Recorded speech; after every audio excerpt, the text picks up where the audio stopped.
All right, all right. We are live. Welcome to the Iron Lords podcast, episode number 36. And it's another glorious Sunday, and we are back at the round table on the Lord's Day. We have a very special guest, lots of Switch, big studio closings, matchmaking shystiness, and Destiny 2 news to discuss, so we're going to get right into it. I want to introduce a Lord who I consider another young phenom in these YouTube streets, and whose content I was first introduced to by my co-host, Lord Addict. This Lord always provides high quality content that is intelligent and thought-provoking through his opinion pieces, vlogs, Twitch streams, Nimbus on the beats, and is an absolute hilarious follow on anyone's Twitter timeline. Introducing the creator and host of the Press Start podcast, one of the early pioneers of the Switchgang movement, and the multi-platform Lord who has his finger on the pulse of the gaming community. Live from the 6th, my man, Lord Press Start Kofi. How are you doing, sir? I'm fine. Wow, that was probably like the craziest intro I've ever heard in my life. For me, that's crazy. My man. Thank you, sir. Thank you, sir. We got to show love. You're a Lord out there. You see what you're doing. You're a Lord in your room. So at the round table, we got to show you the proper respect because you're a Lord in here too. So big fan of your work and glad to have you, man. Yeah, I'm glad to be here. Guys, I don't know, that intro said it all, man. You ready? Press You Start hyped? I told you the red carpet was coming for you, baby. Check out Press Start podcast. Check me out, Press Start Kofi. I'm ready to talk these games. Absolutely. And of course, we have the usual suspects at the round table. My co-host, aka Lord Sleep, don't know where he is just yet. He getting that premium my, oh, there you go. Back it up. My computer was updating. Okay, no doubt. So we're going to give it the right treatment. My co-host with the co-most, my brother from another mother, and the howl of the young wolf, my man, no longer Lord Sleep, Lord Addict. How are you doing, sir? Nothing much. Rough night in the office, sir. Yeah, I played Shadow of War like all night, trying to get through Act 4. Blazing, getting them orcs together. Yeah, no doubt. And of course, our most technical gaming Lord, the solo gamer who lives for the single player selfish experience. This week, his offline Switch profile is Illuminati. My man, Lord Sovereign, how are we doing, sir? Doing all right, man. Doing okay. You know, mourning my Yankees, but you know, what can you do? Oh man, my condolences, Lord Sovereign. Yeah, I know you rep the flag hard, so I know hard from the cradle to the grave, man. You can't ever call me a bandwagon fan. I look out my window and I see Yankee Stadium. So.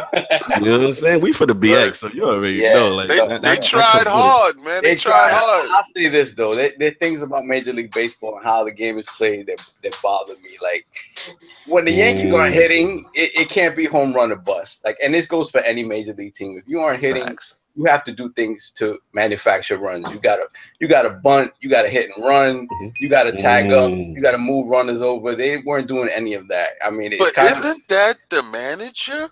No, it's. I mean, not necessarily the manager. Listen. I'm not coming from Girardi's head. Listen, I was just putting the crap out there because people like to say that. I do not believe in that. I subscribe in Joe Girardi's philosophy. So yeah, my thing is that I think it's baseball in general. Like if you look at Aaron Judge, I don't care if he has 50 some odd home runs. The man should know how to drop a bunt. Like it's facts. You got to facts. I feel you going with it. You know what I mean? So I mean, I guess the only thing I would say I would ask you, like Lord Saul, because like I said, I haven't been watching baseball at all. But this season, but because the Mets are terrible. But the question I had for you was that, like, from my understanding, like y'all was ahead of schedule. Like y'all was really like a young team. That's like I thought this was like way over expectations for y'all to even get that far. Like absolutely, they showed a lot of heart. Are we watching? Are we listening? Are we doing an Xbox? A gaming podcast or a baseball podcast? Because you don't have any sports-like inclinations. Wow, you really came for somebody, Sleepy? For real, man. Let the man talk his Yankee talk, man. This is fresh. Because you're about to get boxing talk in a second, so you might as well turn it off. Get some say. That's all I say about that. They're definitely ahead of schedule in terms of where they should be, but you can't take for granted every time you get into the postseason because there's no guarantee you'll get there again. So, you know, I just think there were certain things. To me, as young as they are, it's still inexcusable that you score 1 run in 2 games. No, I feel what you're saying. Yeah, I feel what you're saying. Salute to your Yanks. And of course, we have the XS Gamer. Ooh. The Lord of Combat Sports, who is a man of his convictions, willing to put it all on the line and demands nothing less than the premium experience. Ooh. Beloved Lord King, how are we doing, sir? We're doing fantastic. Last night you had Demetrius Andrade versus Fox, and it went to a lackluster, well, in my opinion, a lackluster workmanlike 12-round decision. Demetrius, I really mess with you. I love your skill set. But if you're gonna start calling out these wolves out here, these lions out here, you really have to step up your game and knock these dudes out. All right, you gotta give performances that have your name ringing in these streets. And last night, brother, I was nodding off to the left, brother.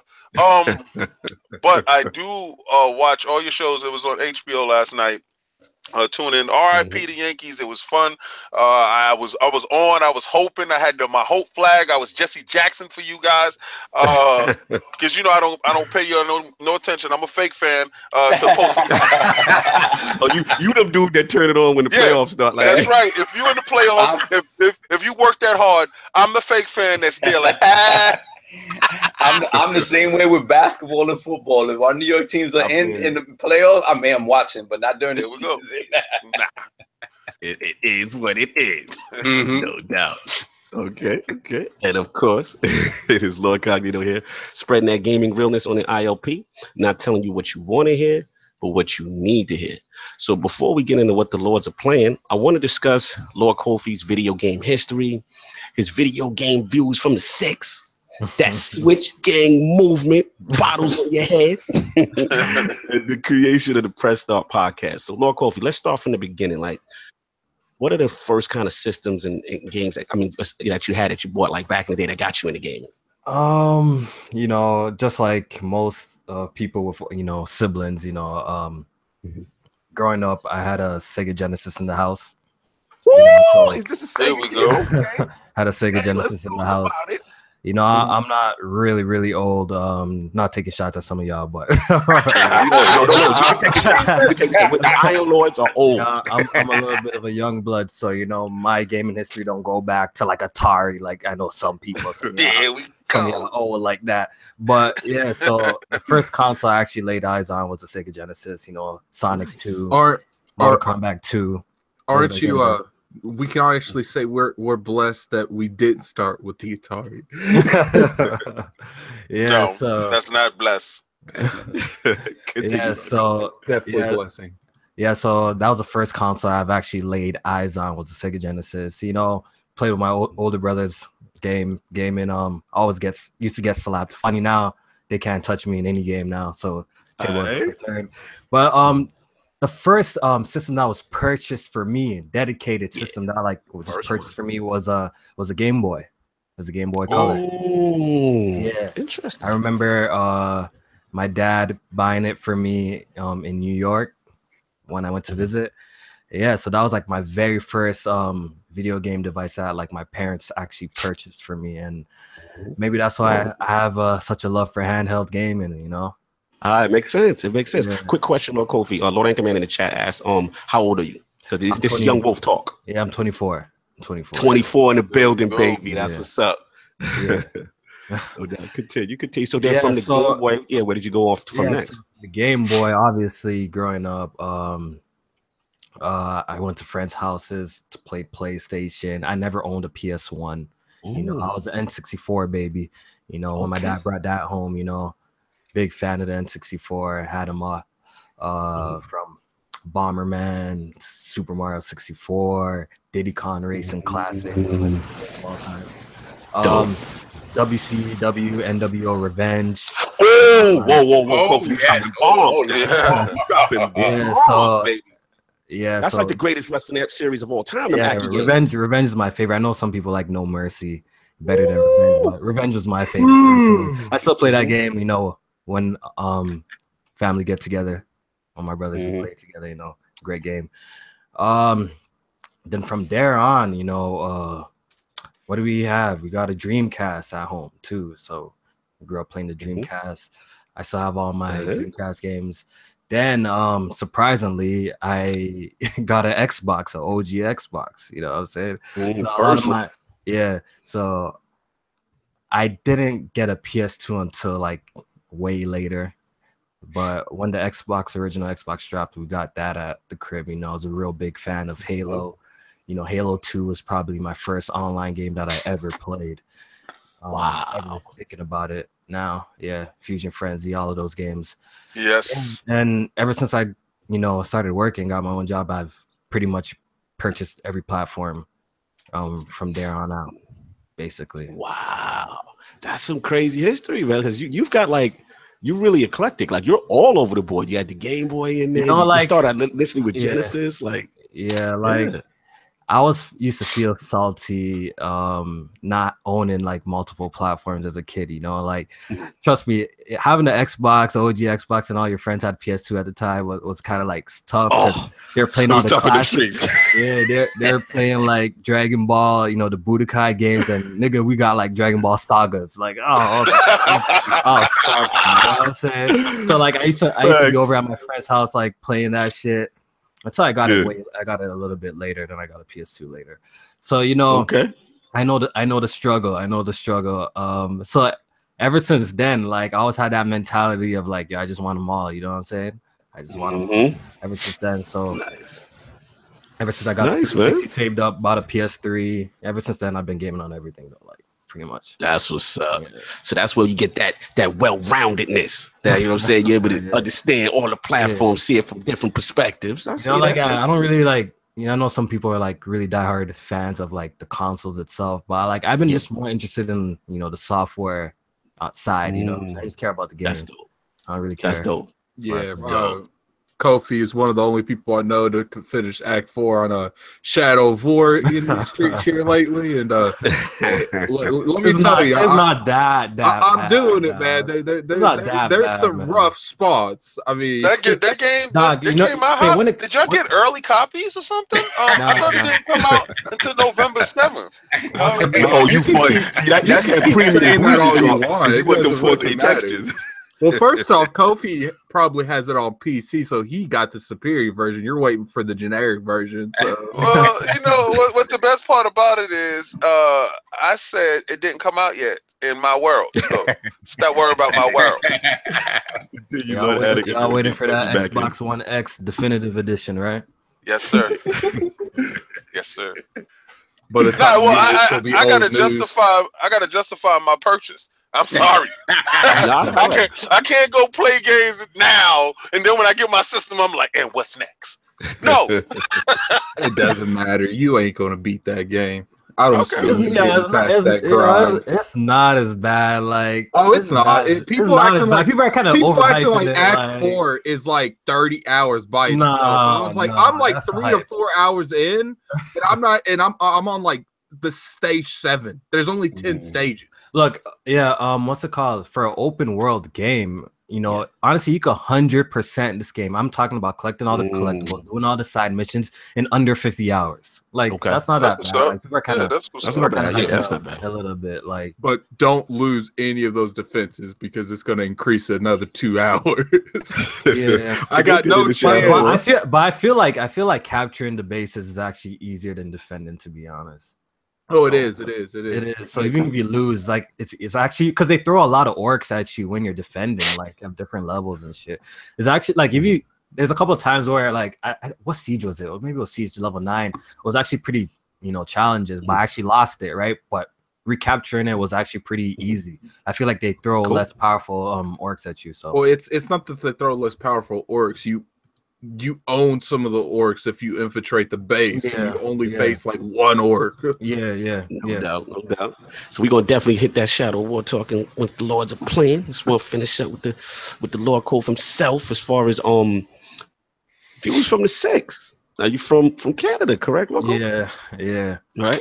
So talk to me about, like, you know what I'm saying, like gaming out there, like, you It's know, no Toronto, different like, than anywhere, you know. Just the prices is Okay. different, basically. You know, we're all the Yeah, same, that's you what I know. heard. That's what I wanted to get into. Yeah, talk to me. Basically, it's just games cost more here. That's why that's why I'm glad that I got into PC gaming when I actually did, because you know the prices are honestly blessing me. I don't know. I actually started gaming on PC in 2015. So I'm pretty relatively new. I haven't been gaming on PC forever. You know what I'm saying? Gotcha. And I'm glad that I got into PC gaming when I did, because some of you guys know that I buy a lot of games. You know, like I play a lot. Yes, of you games. do. Word on the block, Kofi buys everything, plays everything, right? So can you imagine, you know, gaming on all these consoles, paying $79.99 for every game that I play? You know, I'll be broke. I can't afford it. You know what I'm saying? You're right. I got a lot of stuff to do. So I'm glad I did get into PC gaming, because the prices are very, very reasonable here. You could get keys for pretty cheap. So it's Absolutely. perfect. Now my question to you, because I was listening to Press Start, and I think you mentioned that you guys don't have like a Best Buy, like you have a Best Buy, but you don't have like a buy the gamers program. Yeah, we don't have no programs of Gamers Club, because I seen my bro J Main post up like he got Super Mario Odyssey for $35 physical. I'm like, Jesus, you're so lucky. Yeah, I got that. Yeah. I'm paying $90 for that game. Wow. So it's crazy. No. That's crazy. Wow. If I had that program over here, my physical collection would probably be kind of insane, to be honest. No doubt. So of course, I want Kofi, go ahead, Look, you got a question? Can you come over the border, purchase games, and go back over? I don't think so. But it's too far. I think it's too inconvenient. Gotcha. Okay. Yeah, I was gonna say I meet you at the border. You just come over. Lord King promoting hustling over steak over line. I set up shop at the gate and I just be like, let's go. That's gonna look shady as hell. Kofi comes over, then comes right back over. He's here for like 15 seconds. You carrying something you ain't supposed to be. If it ain't guns and drugs in the car, he good. I'm done. Boy, promoting hustling over lines right there. I might get a new business. That might be a new business. Can the Kofi the plug? Kofi the plug. That's right. Kofi the plug. Turn him into the plug over there, son. We be rich. Let's do it, Kofi. I'm done. Kofi would go over the border with like 2,000 or 3,000 copies of Shadow of War. That's right. Yes, He said $90 for Mario. My head just clicked. I paid $35. I could buy at least 40 copies. Send it over to Kofi and get lit. Yeah, I wish we had a program like that over here. That'd have been blessed. Yeah, that's pretty sucks that they don't have anything like that over there. King's thinking you're about to have a program over there. Yeah, he really don't understand. He really don't. I'm about to get my Lord program. I ain't Lord shipping. So Lord Kofi, I want to get into that Switchgang movement. And the reason why I brought it to you is because, you know, I'm new to it. As I've been following on Twitter, I've seen it. I don't know who necessarily originated it. I want to clarify that. I want you to clarify that. 100%. I started that whole shit. 100%. Put your hands in the air. You know what? Look, it's funny because it was actually like an inside joke between, you know, me, Erica, and you know, Black. You know, I fuck around with these guys on Twitter. You know, like we all just chop it up and stuff. It was like a joke thing. Like when they revealed the Switch, right?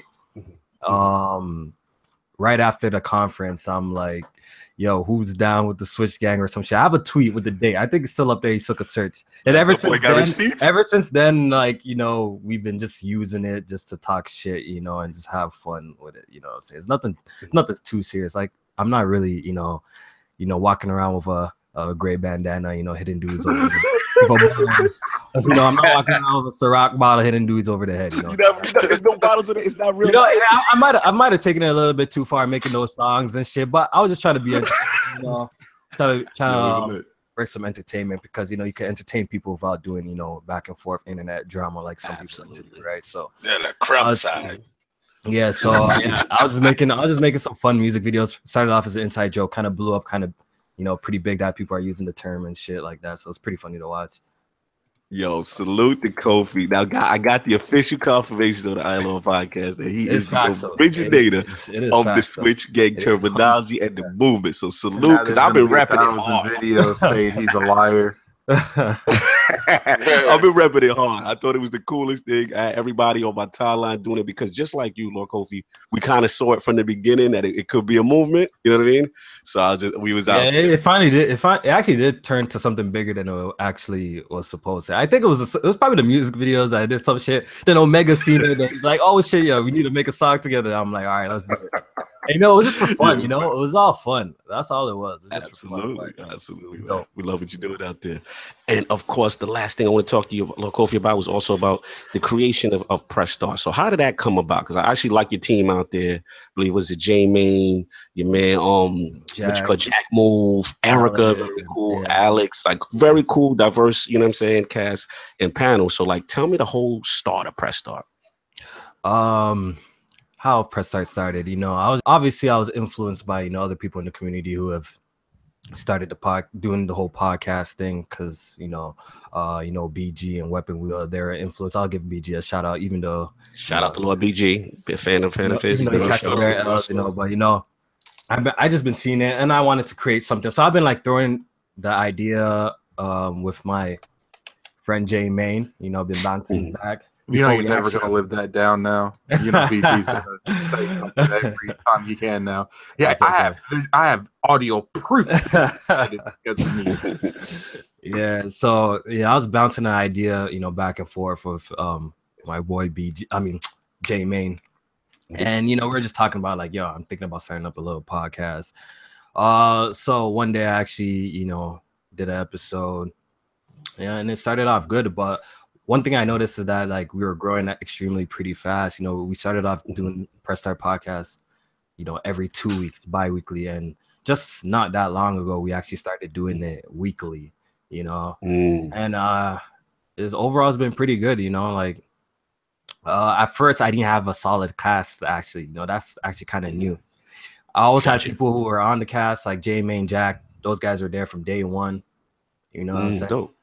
But I added Erica and Alex a bit later. I was always trying to get new people to show up on the podcast. That was like my thing, to get like a lot of different guests to show up. Nice. Nice, man. Yeah, definitely like what you're doing out there. And like I said, I like you kind of got a nice group. Everybody's got their niche. Everybody got their, they kind of feel what they're into and stuff like that. It's good people, yeah. Yeah. Really good. So shout out to the Press Start podcast. Huge fan of the show. So we're gonna get into now what the Lords are playing. Since we got Lord Kofi in the building, let's start with him first. What have you been playing this week? I finished up the Evil Within 2. Great game. Definitely recommend it. Nice. I got the true ending in Shadow of War. Loot box free? Loot box free or the regular? Without buying a single loot box with real money. Nice. I purchased Fire Emblem Warriors. That game is. I like how you said without real money, because if you said without loot boxes at all, then they call you a liar. Yeah, I did. Yeah, but I use in-game currency, which is I use in-game currency. I purchased Fire Emblem Warriors. Started that. The game is meh, like I'm saying. It's not that good, but it's whatever. You're not feeling it. Yeah, They switched it up. Yeah. I'm not really a big fan of those games, like, to be honest. Like, I just kind of bought it to waste time until Mario Odyssey drops, to be honest. You know what I'm saying? Yeah. I take my Switch to work with me every day. I've been hopping back, playing Zelda, trying to get all 120 shrines. I'm pretty close. I have 18 actually, 18 more to go. Then I have all 120 shrines. Yeah, I can't do something like that without achievements. Like you can't catch me dead doing something like that. honestly, Gaming Addict, like I'm doing it, I'm thinking how great this would be if it had achievements to show that shit. Exactly. It would be 100 for the Switch getting achievements in the future. Yeah, so I've been doing that. Yeah. You could go ahead. Continue. Oh, okay. No, I was just amen in you on the achievements. Yeah. So yeah, I have 18 more shrines to go, then I'm done that. So I've been playing that. I'm thinking about picking up Rhyme, finishing that up, before Mario drops. Nice. So that's what I've been playing. Cool. Lord Addict, what have you been playing this week besides Shadow of War Blazing? I played Destiny for 2 hours, and I've played Shadow of War for the other 2 days. Okay, so I literally had 2 days in Shadow of War.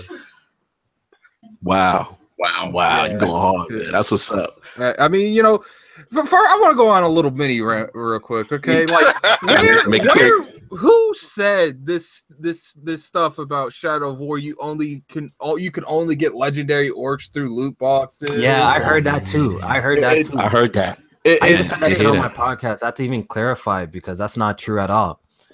And that you know right. the act 4 takes 30+ hours. I'm like, this is what we get for listening to some of these media people, man. Like, because people that don't play the games. All the way through. And it starts at Firestorm misinformation. Act 4 would probably take 30+ hours if you suck at it. Yeah. Because if you lose the defense, if you lose every defense siege, you gonna be there for a minute because you have to retake the castle, and that takes longer than the defense.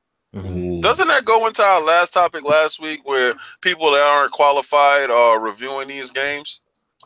Yeah, it spreads into that also. Just a little bit of, like I said, like once a firestorm starts and then it's just a whole bunch of misinformation because I didn't know anything. Yeah, I didn't know anything about, you know, what the specifics were with the loot boxes. So I was watching people like Kofi's timeline and people, you know, that bought the game, my man Lord Addict, and said like, yo, what's really going on? And people are like, nah, it's none of that legendary orc stuff behind the thing. So it just goes to show you how things can get out of control, misinformation gets spread, and then people taking that as fact. You know what I mean? Yeah. Yo, Lord Addict. Yeah. All right.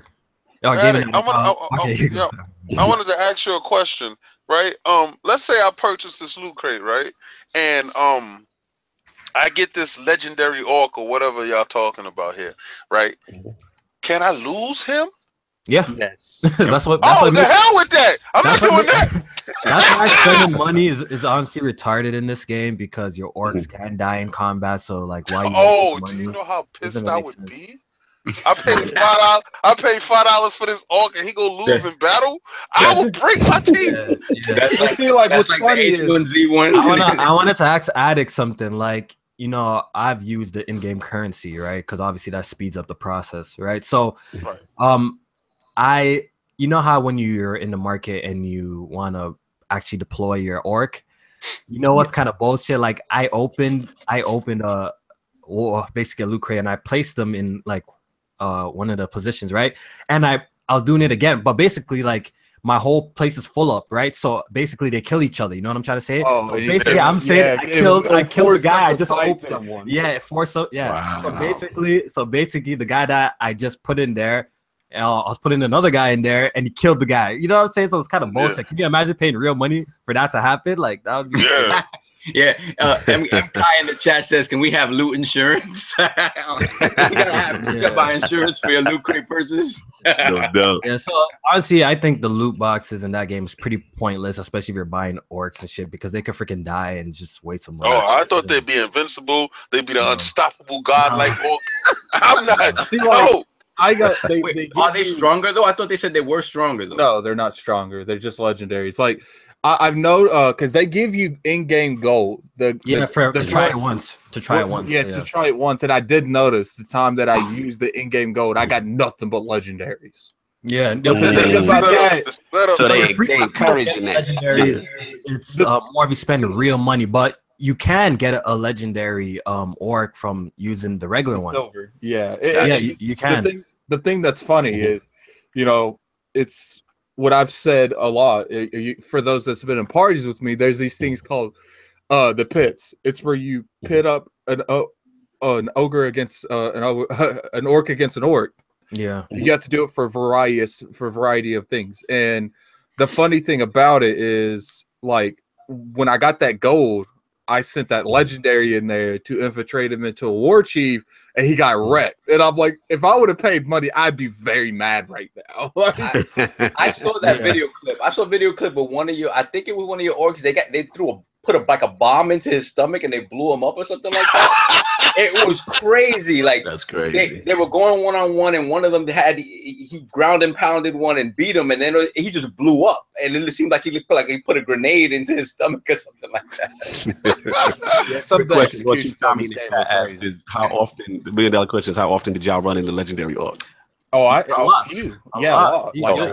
They're not like rare in the game. Actually, just playing the game normally, you see them all over the place. Now you will find out if you seek nothing but legendaries for the siege defenses, that's a different story because like you have 6 or 7 siege spots, so sometimes you'll find yourself settling with epics and not looking for it like extra. Like I think I have like 3 to 4 legendaries on every siege defense. Like they're good. a little bit they're a little bit overrated. Like honestly, I have some high power orcs that are not even legendary or epics. What you want is you want someone with enrage everything or enrage on injury, and you'll win every fight after that. You won't need anything. I got shut What's down. the Y'all call? spoiling. Y'all Yo, spoiling. listen, I was about spoiling. to ask you, Lord Cognito, how long was you gonna let this go on? No, I was gonna let them rock Because I been took my headset off.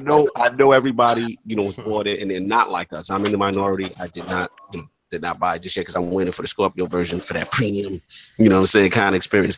But I didn't want to shut it down because I know, it's popular right now. And people who are not buying it, actually, they are buying it. So I wanted to give that respect, on that. We go Fun thought though, more people are buying Cuphead than any other game on Xbox right now. Even Shadow of War. Yeah, They should. nice. No doubt. So Lord Sav, what have you been playing? Same thing as last week, man. Working a lot, so very little Destiny. I was able to get my Crucible milestone yesterday. I just played for a little while. I'm at 3. I'm damn near 304 now. But I can't set aside time to do a raid. I really want to do the raid. We gotta get you through that. And beyond that, just stuff on Switch, more Axiom Verge, and excited for Mario. Taking the day off Friday to play some Mario. All right. Get ready for the Odyssey. That's Yes, what's up. sir. No doubt, Lord King. What have you been playing this week? Crazy.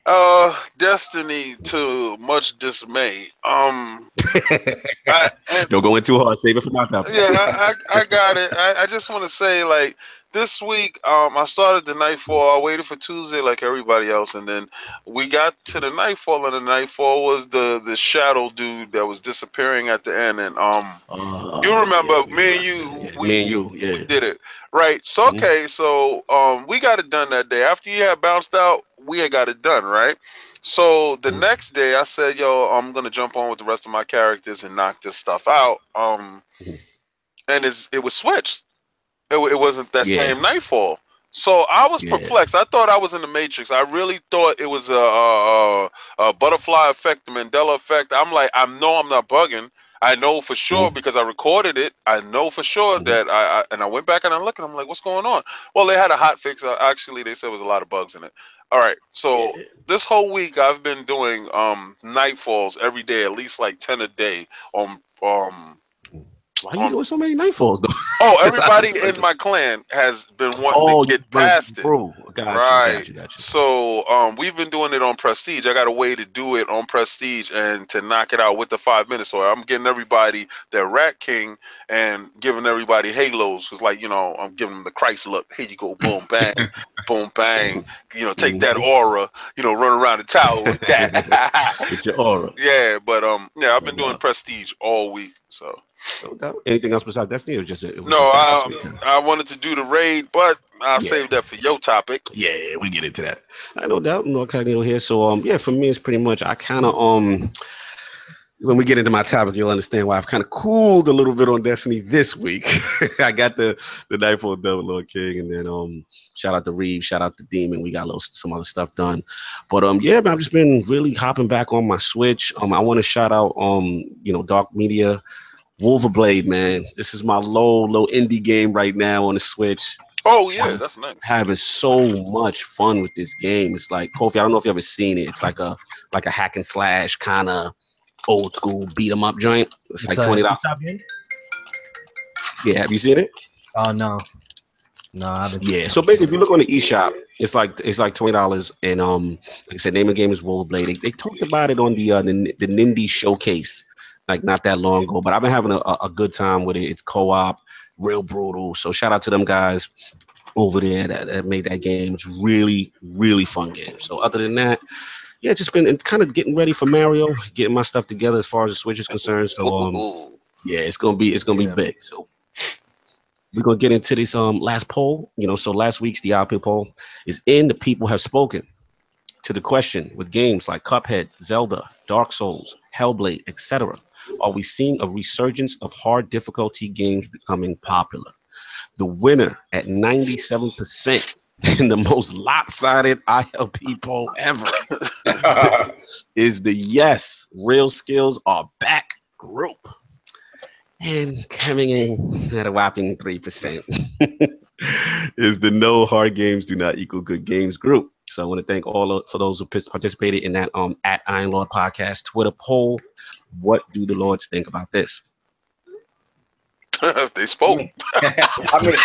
I agree. I mean, hard games don't necessarily equal a good game. It has to be. I mean, it's things like Dark Souls and things like Cuphead. I mean, these games are developed. They're superior games. They're excellent at what they do. So yeah, a hard game doesn't necessarily equate to being a good game. But yeah, man, like people, I think more and more, especially when with Dark Souls and now Cuphead, it's one of those things where people are more and more willing to engage with these games. Like I said before, like when Dark Souls first came out, I kind of didn't mess with it, and then little by little, like I got it free. I got it with Games of Gold, and I tried out the first Dark Souls, and I was like, wow, I can get into this. And I have Bloodborne on the PS4, and it's like it's a matter of having the patience and be willing to lose a lot to get better and to understand, and you will constantly improve. But it's just one of those things. Like if you don't have the patience for it, it's going to turn you off immediately. But I think that's fantastic. No, I feel you, man. Like, it's good to see. Like I said, them games type succeeding and bringing skills back. What do you feel, Kofi, as far as these hard difficulty games kind of back in the spotlight? I like them. Like Cuphead is one of the recent games, right, that a lot of people are having trouble with. I really enjoy that game, I didn't realize how, it is. People beat that game until I seen it. There's not a lot of people that speak up at it. Yeah, it's just a lot of people don't have the patience for it, Basically, they're not progressing, they put it down, you know what I'm saying? So Facts. Gamers nowadays, shout out to Kids they Move. don't even like hard games. Yeah, shots fired. I don't think even Kids Move has beat the game yet. He needs to get on that. Yeah. Honestly, yeah, games. I think there's always gonna be hard games around, or games that take a lot of skill to play. Yeah, absolutely. You were saying something, Lord Addict? No, it's okay. I'll go. You gotta let it go. All right, good. For Planet Xbox. No doubt.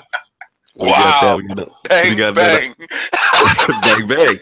We got a lot of topics to get into. We're gonna get this thing popping. So, Lord Sav, I heard the NPDs came out. So yeah, my topic was initially the Sony Music Entertainment developing third-party games now, but it's gonna come into play. But there's so much of the stuff that came out, so it's gonna be just a switch topic. So yeah, like September NPDs came out, and Nintendo for the third month in a row has won the hardware. Something that we like. Some of us have been saying nay, some of us have been saying yay, but the fact of the matter is that I've always felt that Nintendo was stockpiling just for this purpose, so to be ready for the end of the year. And it seems that there are finally more systems in stores and people are able to purchase, and more people are picking up their Switches. So it's fantastic to see that they're winning hardware. Hopefully that carries through to the end of the year. In terms of software, there's something going on with the NPD though. In terms of software, like the actual list isn't out. Yeah, I heard it's coming Monday. I heard it's coming Monday. Right. There was some type of miscount or something. They're trying to get that straightened out before they put out the definitive list, so to speak. So the Nintendo put out where they placed in it. But I guess, they placed. Mario Rabbids did 7th, I think. 8th was Samus Returns, Breath of the Wild, and Mario Kart 8 are on the list also at 10 and 11. So their games that are still selling well. They're still selling well, and we expect that to be up there again with Mario at the end of next week. So yeah, man. I mean, again, it's what we were hoping from Nintendo. The worry was that they weren't going to be able to have the stock ready to go, so that people's excitement to purchase this at the end of the year would be satiated, and so far so good. So we'll see. The funny thing will be is if they sell out before November, and come November they have no systems left. So that's why that's this year are NPD saying that they have increased their production to like 2 million or some shit. 2 million a month. Yeah, 2 million a month. So and I've already seen pictures of the Mario bundles in stores. I'm sure some people are breaking street date on that because it's supposed to not go on sale until next week. But I'm sure people are breaking street date on that. So the bundles out there on that here. Oh, I did. Mm-hmm. Yeah, and I'm sure the mom and pops around, if they have it, they're selling it. You know, Mr. Lee got that for $500. For $500 overcharging. Yeah, well, of course, that's his game. That's Knife out his game. Knife in the back. So that's fantastic. Let's hope they keep it up.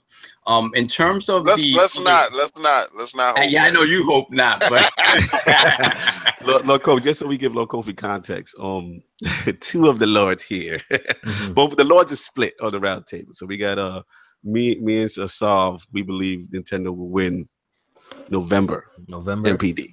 Yeah, and then we have Lord King and Lord Addict. They're going with Xbox One X. I mean, actually, the whole Xbox brand, because you got to count the whole Xbox, as a brand. So we've been battling each other for months, Kofi, as far as who, you know what I mean? Look, I actually thought Nintendo wouldn't win September, to be honest, because Destiny 2. Thank you. The bundle. So I was actually shocked when I heard the reason that. they PlayStation didn't win September is because they only had a pro bundle of Destiny. Okay.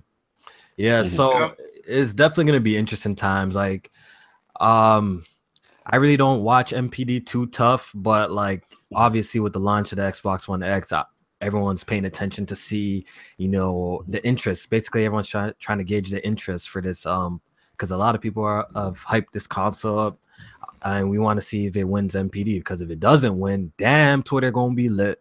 Oh, you know what I'm saying? Twitter's gonna be lit. You know what I'm saying? But honestly, I fell on the side that like, come on, yo, like Microsoft's about to launch a new console. Like, how can it lose? But then again, I think about like, yo, like that Mario Odyssey is doing numbers. Because if you guys don't know, man, like even Odyssey with only pre-orders, like it passed Horizon already on the Amazon, like for like it's crazy. So like the hype for that game is insane. We all know the attach rate for that game is gonna be insane. And it's tough. It's tough. Xbox or Switch. I don't know. I don't even know if PlayStation is gonna have a. I don't think they have a chance. Yeah, I don't think they have a real say. Now, let me ask you, even with any of the bundles, like the you figure what they might go Star Wars. What bundles we figure they might come strong with as far as games they have marketing. Star Wars. Don't they have a Call of Duty one? They got Call of Duty. They got the marketing right. Yeah, so it's definitely going to be interesting. But if honestly I had to make a bet, at first I was like Xbox, but now I'm looking at the hype for Odyssey. I'm thinking, maybe Nintendo got this actually. No doubt. Maybe Nintendo got this, but I'm still kind of iffy about it. Okay, I feel you. It is iffy. It's close. It could go either way. So we want to, for the record, on the Iron Lord podcast. For the record, we're saying Lord Kofi's going Switch. I think shit, yeah. For the record, we asked Hip Hop Gamer, we got Rant. I need Kofi on the record because we're gonna do this thing called the Bend the Knee segment, right? And the Bend the Knee segment for everyone, you know what I'm saying, when the MPD dropped that December, we're saying who won November. I need y'all back for a quick little recap segment. You know what I'm saying? It's gonna be called Bend the Knee or Who Won the Month. Yeah, I know. Like every single podcast right now on YouTube that does gaming discussions has like a little bet going on with November MPD. That's why it's so interesting because we just want to see what the X is going to do, man. Yeah, we all want to see what the X is going to do. We have it's sold out on the podcast saying it's going to be Xbox. So it's sold out, but is this sold out enough? Yeah, that doesn't really say anything to me. When Microsoft comes out, we sold out of Scorpio editions. Like we don't know the numbers, we don't know how much. So, it could be 5,000 of them for all we know. This is what I'm saying. What got me thinking? Look, right now, the Xbox One S is getting curb stomped right now. You know what I'm saying? So are you really telling me that everybody's holding off to get a X for $500? And it's what's it called? Is it $499 in the States? What is it? Yeah, $499. Yeah, and how much is it for you? It's $599 here in Canada. So I know niggas are not out here going crazy over that. Like, you know what I'm saying? So I'm thinking maybe Nintendo got this. Yeah, I'm thinking maybe Nintendo got this because now honestly, play it. Yeah, Kofi. I'll let you finish. My bad. Because like honestly, like if Microsoft won like a couple of months, you know, like September, and then maybe like people are out here buying Xboxes, you know what I'm saying? But apparently, like the last MPD that Xbox one was all the way in 2016 October or something like that. That's what I heard, or someone told me that on Twitter. I might be wrong on that, but I heard the last time Microsoft won MPD was all the way in 2016. That's crazy. That's crazy. So I don't know if every single Xbox fan is out here gonna buy X like that. I really doubt it. I think a lot of these people are just talking on the internet. Now let me play devil's advocate, Lord Kofi, because even though I'm repping the Switch gang for that month, let me play that. Now, what about with the combination of the Xbox One S, and let's just say they drop that lower, because we know that's the base model, right? And even Phil Spencer himself has said that's one should sell the most, right? That's the one that everyone but it is the thing is it ain't even, it's always hitting third though. That's the thing though. It's always hitting third for like how long now? You're right. Absolutely so that's right. You know what I'm saying? So if no one's buying them now, like unless they have some crazy kind of $199 deal, which you know Microsoft's known for like having some crazy deal with like 5 games or some shit, basically giving you that shit. Then I don't know. Like right now the Switch is hot. We all know it. A lot of people said shit gonna flop right out the gate. They're wrong.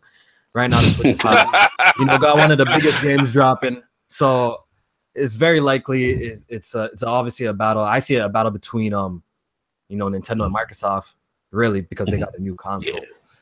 It'll be a surprise if Sony freaking won that in November. That would be how crazy would that be? Yeah, that would be crazy. That would be a problem. No one's watching for that though. I wouldn't put it past it because let's be real here. They got a Star Wars bundle and a Call of Duty bundle in November. Yeah, like you really could go either way. Some like ugly bundles, man. Those are some ugly bundles. Theoretically, how upset would you guys be if Microsoft got first, Sony got second, and Switch got third? Oh wow, but it would just be a funny turnout. Like, you know, we're all just like making that'd be weird. It would just be a funny turnout. Like, yeah. The thing is, like, yo, there's like 65 millions PlayStation sold or some shit like that, or shipped. You know what I'm saying? It's like kind of crazy number. Like, damn, like if Sony Consi come through and win, it would be pretty impressive. That would be pretty impressive. Honestly, I might have to just, you know, come with a definitive answer and say, yo, Switch got it. My man Kofi, Switchgang in the building. All right, Switch got it November, and it definitely got it October, I think. No doubt. We'll revisit that bend the knee when you get back. No doubt. Right. Lord Sov, you were saying about the rest of your topics in reference to the MPD, so what you want to talk about? Not the MPD stuff, the new Sony Music Entertainment wing that's publishing indie titles for PC. Kind of like jumping into my topic. Well, okay, let me just, we can go into your topic afterwards, but this is the Untitled label. And it does go into your topic because it's showing Sony's need and willingness to kind of play nice with some of what its quote unquote competitors without necessarily directly playing nice. If you notice, so this new label is going to be publishing games on PC and Switch, and it says other platforms, but I doubt very much those other platforms include Xbox. I don't think that's happening. So what's interesting about this is that, you know, Sony, after they sort of made it clear that they kind of didn't need indies anymore, probably realizing that it wasn't the best PR move. So by doing it this way, by Sony Music Entertainment kind of taking this this new publishing wing instead of Sony proper, they're able to sort of support third parties and also support other platforms without necessarily directly doing it with the Sony, under the quote unquote Sony banner. I think it's perfect because they're realizing that the Switch is huge for indies now. I think if you look at indies, it's becoming sort of the de facto platform for it, even more than PC. Because of the portability factor. So I think it's a smart move, but it ties into what King is gonna say and what I've been saying all along, that Microsoft and Sony need to play nice with Nintendo. It makes sense that they would. We ain't gonna go too tough because that's Lord King. We ain't gonna go too tough with that one. But I know where you're going with that. I know it's going. What do the Lords think about? Oh, real quick about that whole deal, so to speak, as far as Sony with the game. Well, I feel that Sony, they're very slick. These Yep. guys are they're worms. They're worms.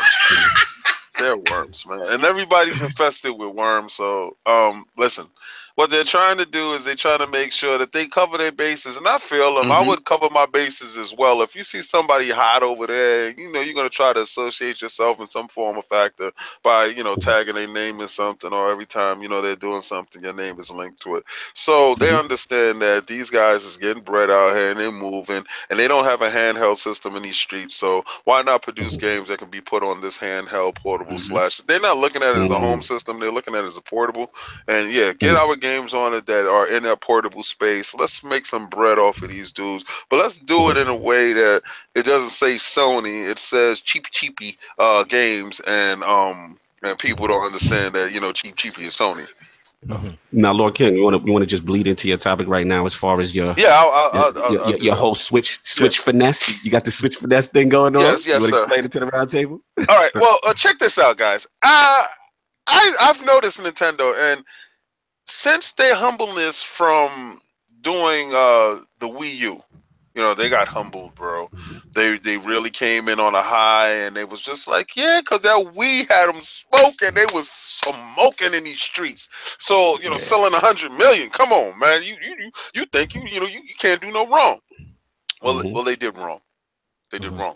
They did terrible, actually. They did horrible. And that was mixed messaging. So when it came to the Switch, it was no mixed messaging. And they purposely positioned themselves so they didn't look like direct competitors to the big two. Now, we're going to keep saying the big two, and I'm only talking in terms of power. I'm not talking in terms of stature or legendary status or whatever. I'm just talking about in terms of power. All right? So we know that it can't compare. So once they looked over and they said, that's their specs. Right? Okay. That's those NX early release. Yeah. Exactly. That's Junior. He's our Junior. That's Junior. Don't pay Junior no mind. Oh, look at Junior. All right. Well, Junior comes out in these streets and Junior's knocking home runs out the park. All right. And we know Nintendo with their little strategies as far as bleeding it and making it forcing people to believe that there's a need to purchase the system, but not having it available. And if you got one, you felt like you was a chosen few, and you saw your friend with it, and you needed it, and you understand. So this false fear that they put out for everybody to make sure that they get a Switch, they're ensuring the fact that when Switches are available, everybody purchases. All right. So false demand. They made that. Now, in doing this, they positioned themselves in a way that they weren't threatening to Microsoft and they weren't threatening to Sony. And now they have Sony and Microsoft making games, doing cross-play, sharing networks. And my question to you guys is, did Nintendo pull the ultimate hustle by having these guys work for them to boost up their system, and will they overtake these guys in ensuring that Microsoft is playing cross-play with these guys and using their systems, and Sony's making games for them? Like, who would have thought in this weird, bizarre world this would happen? Did y'all see this coming? Because I didn't. Lord Kofi, what do you feel about Lord King's Switch finesse theory? They finessing out here. What do you think? As for Nintendo, like, kind of putting a little bit of Switches out there, I don't know. All these companies pretty much do the same shit. Like, I feel like that's like the same concept what Microsoft was trying to do with their little Scorpio edition. Have a limited quantity to get people super hype. It's sold out everywhere. And your whole advertisement slogan was or buy what was it, like it'll be gone forever or some shit like that. Something will be gone forever, And I feel like all these companies pretty much do all that shit. But as for Nintendo finessing Sony to put games on their platform, I don't know about that. I guess they're seeing the success of Nintendo and they want to jump board, because Sony themselves said that they're not trying to do another handheld again, right? Yep. So why not get some money or put some games on the platform? And I don't know, I didn't really read too much about that story. Like, what was that all about? Like, Sony's gonna be publishing games or some shit, but as a different Lost name. Soul. Right? On the, Yeah, Lost Soul was gonna break it Yeah. down. Tell what's the deal with Yeah. that whole situation with Sony? So basically, yeah, Sony, they opened up a label called Unties, basically, literally untying them from the Sony name, and it's just it's under Sony Music Entertainment. So they're going to be publishing indie games on PC and what they said, quote unquote, other platforms, but they already confirmed at least one. I think it's called Tiny Metal, to come to the Switch, the first one. It but doesn't this seem like is a big deal too much. I mean, from what I've seen of the games, I mean, they seem like they're 3D action games, so they're not, you know, pixel art 2D side-scrolling games. Like they require some horsepower. So we'll see the quality overall these games that are coming out. But it's just, to me, it's just a little funny that they're doing that. They're kind of sneaking in the back door after they said they didn't need them anymore. But again, like King said, like you see the power of the Switch, you see what the Switch is doing. It makes no sense. You have to try to find some way to get a piece of that pie, you know? And as for Microsoft wanting crossplay, seems like Microsoft has been pretty friendly overall ever since they started getting their ass whooped. You know what I'm saying? Absolutely. They have to play nice. They've been trying to get crossplay with PlayStation for how long? You know what I'm saying? So them doing it with Nintendo, I don't really see as Nintendo finessing them. I think Microsoft is just trying to be as friendly as possible. You know what I'm trying to say? To present themselves as consumer friendly as possible. I think that's what Microsoft really trying to do. I got you, Lord Addict. What do you feel about this whole Switch finesse theory that Lord King's got going on? You think they finessing out here to try to act like they wasn't the threat and then sneak up? Like, what do you think? I think it's just out of theory. Okay, all right. I mean, when it comes down to it, like, yeah, I understand, but you know, Sony just sees. First off, I think they're only going to really put stuff that was on the Vita. You know, their studios that do the Vita. I think they're probably going to pour all those resources into one studio, just popping out games for the Switch that's good on portable. Okay. Now, I feel it's interesting. I'm gonna jump in real quick.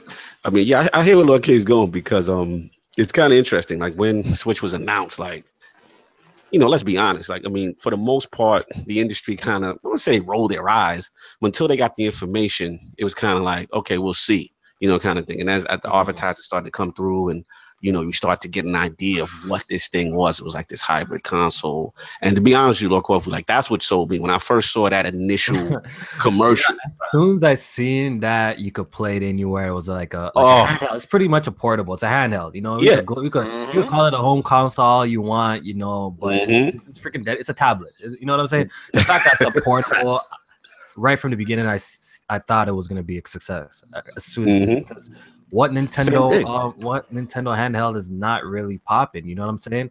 And the fact that you know, I heard Nintendo combined their handheld studios with their like home console studios or some shit like that. So I kind of seen that like this thing is going to be popping. But you know, some people predicted that handheld gaming is dead. You know what I'm saying? But they're eating for right now, though. So. Yeah, please. Do that shot. I see you. I remember. No, it's so good. Nintendo made I like how some people are running with this. Nintendo made a poll, right? They made a poll of like where do you play your Switch, and the most place, like the most choice selected was at home. I play my Switch mostly at home too, but. How I play my Switch at home is totally different. I don't know about y'all though, but like my Switch is off dock most of the time. Only time when I'm live streaming, so I pretty much play it at home like a portable. And I feel like a lot of people play it like this too. So no, absolutely. I mean, for me, it's definitely its form factor. Yeah, it's definitely its form factor, and portability is a huge selling point. If people don't see that, then huge selling. Yeah, for me, I work at time. It's literally on my work desk. Right next to me, you know what I'm saying? Whenever I get any type of downtime, to the point where it's like I look forward to going to the doctor's office. I look forward to I'm at the D&D and I gotta wait long because I'm like, oh, this is a long line today? Cool. Yeah. Sit to the side, put my headphones. Yeah. You already know what it is. So it's like I take my Switch every day to work. Exactly. Yeah. That is huge. And to be able to mimic console experiences, you know, pretty much with not much loss, and you're still on the go with it was just amazing. So, you know, back to Lord King's question with the whole finesse thing, I do think there's some level of like people underestimated it, right? So then it comes out, it's now a success. And I just think to Lord King's point, there is some interestingness with the timing of like the Sony announcement now. You know, with them, that studio making a game, with Minecraft being, you know what I'm saying, cross-play with Rocket League. You know what I'm saying? Now, I'm not saying that maybe Microsoft's looking at it like maybe they're not, it's not benefiting them, like, you know, completely, but I do feel that that helps Nintendo. Like that, to me, really, more content on yeah, platform, yo.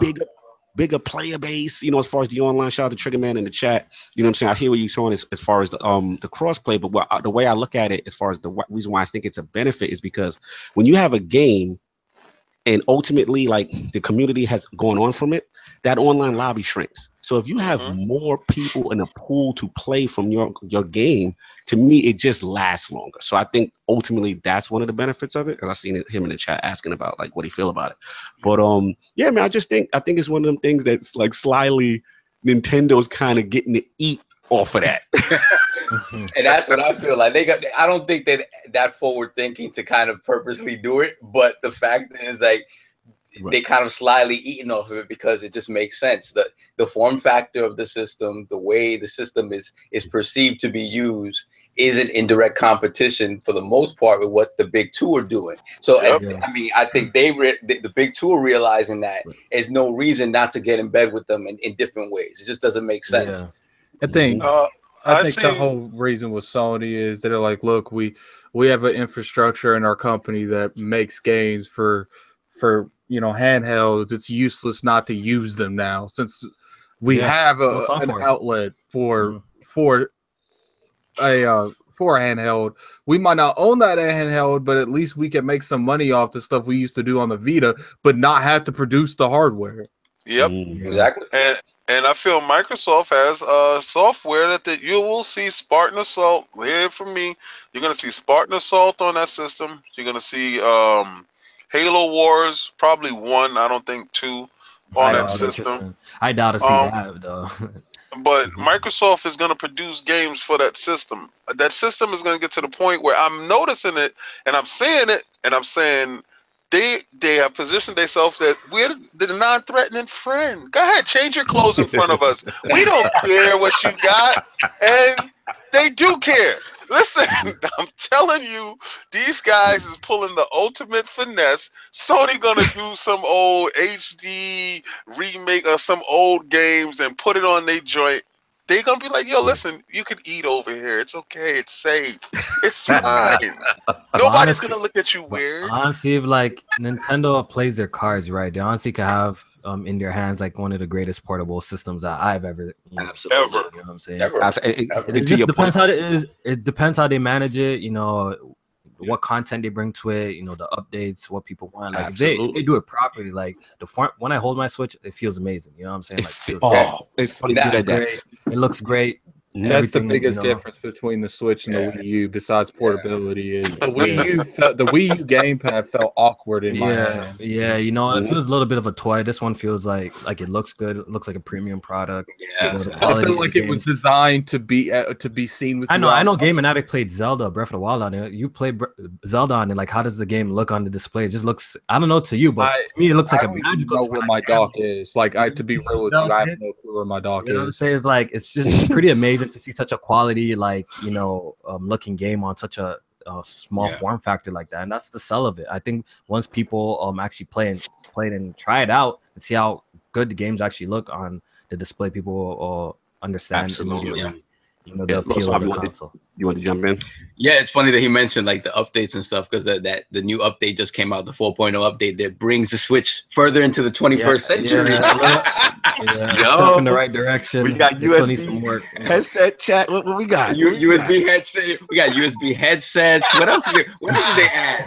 What else? We got Switch record that. Yeah. Oh yeah, record that. Oh my God, we have 30 seconds of video. We have 30 seconds of video. God, Grandpa Nintendo out here in the streets. Grandpa's coming. There it goes. Clap for the retarded kid. Hey! They're getting somewhere, you know. But they trying. They trying. I love that talk. I love the talk. And it's less than a year. It's clap for the retarded kid. You know what? You know what the funny thing I love about this is when, like, you know, like it's like everything that, you know, let's say that in gaming you have like divisions, like, you know, you got the gaming division, the features division. Besides the gaming division, I feel like I hear it's Nintendo, man. They're trying way too often. Okay, look, because we all know, we all know they suck. Like, let's keep it a buck. Everyone, Keep it a buck. damage controller. We all know they suck with features. We all know they suck with online. We all know they suck. So that's why, like, we kind of treat. I understand. Look, we have higher standards for Xbox and PlayStation. There's no denying it. We have higher standards, even you know, when like party chat's not working or on fucking Xbox Live, people are going crazy and shit because we have higher standards. For Nintendo, you know, people, I guess we do give them a pass because for so long, like, they just been behind. So when they finally do some like right, or that should be in there from the gate, then people are excited and happy. You know what I'm saying? Because like they just do things they do pretty much, but they just do their things so different. You know what I'm saying? Like, that's why it's such a big deal when Nintendo Special Olympics. So basic, you know it's pretty much. Yeah, pretty much. Oh man. Podcast.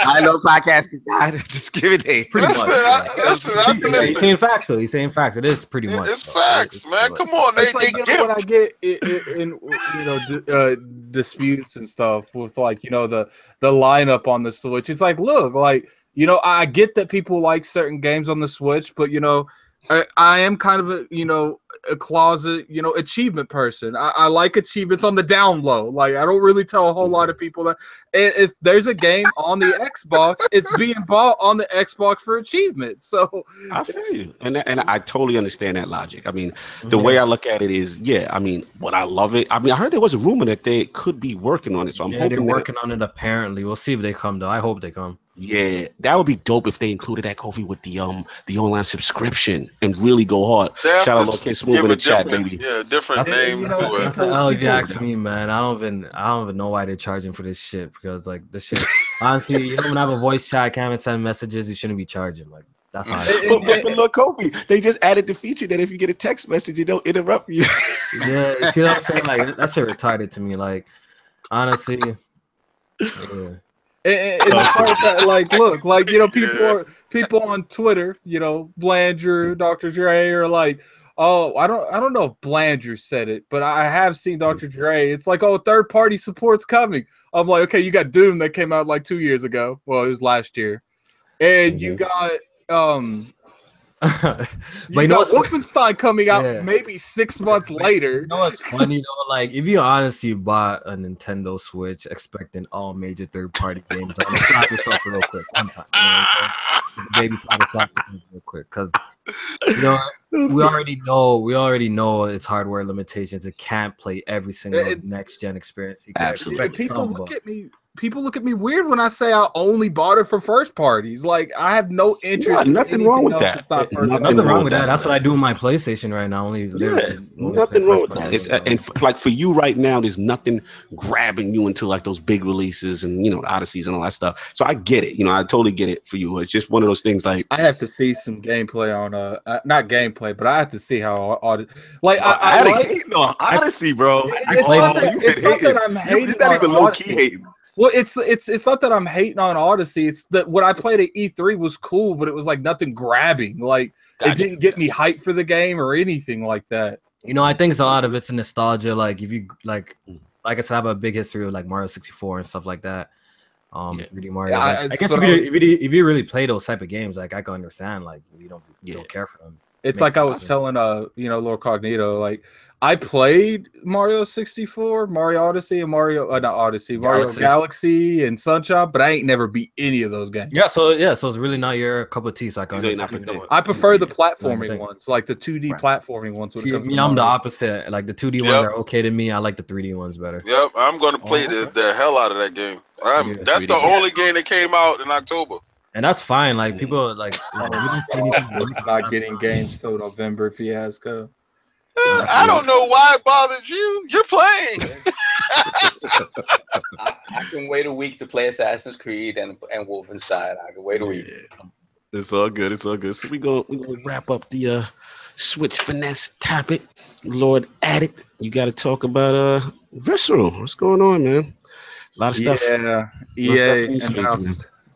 EA announced that they're closing Visceral Studios down. I'm pretty sure it's already closed by now. And you know, they're the I know a lot of people. For those of you that they made Dead Space, and I know a lot of people, and they made the infamous the game that probably destroyed their company, which was Hardline. I don't care what Lord Demon says, that game was trash. But you know, and a lot of people are real upset over the Star Wars thing. And I get that, but at the same time, I'm like, dude, am I the only one that's getting a little like tired of Star Wars games? Like, I'm tired of hearing about it. I'm tired of being everywhere.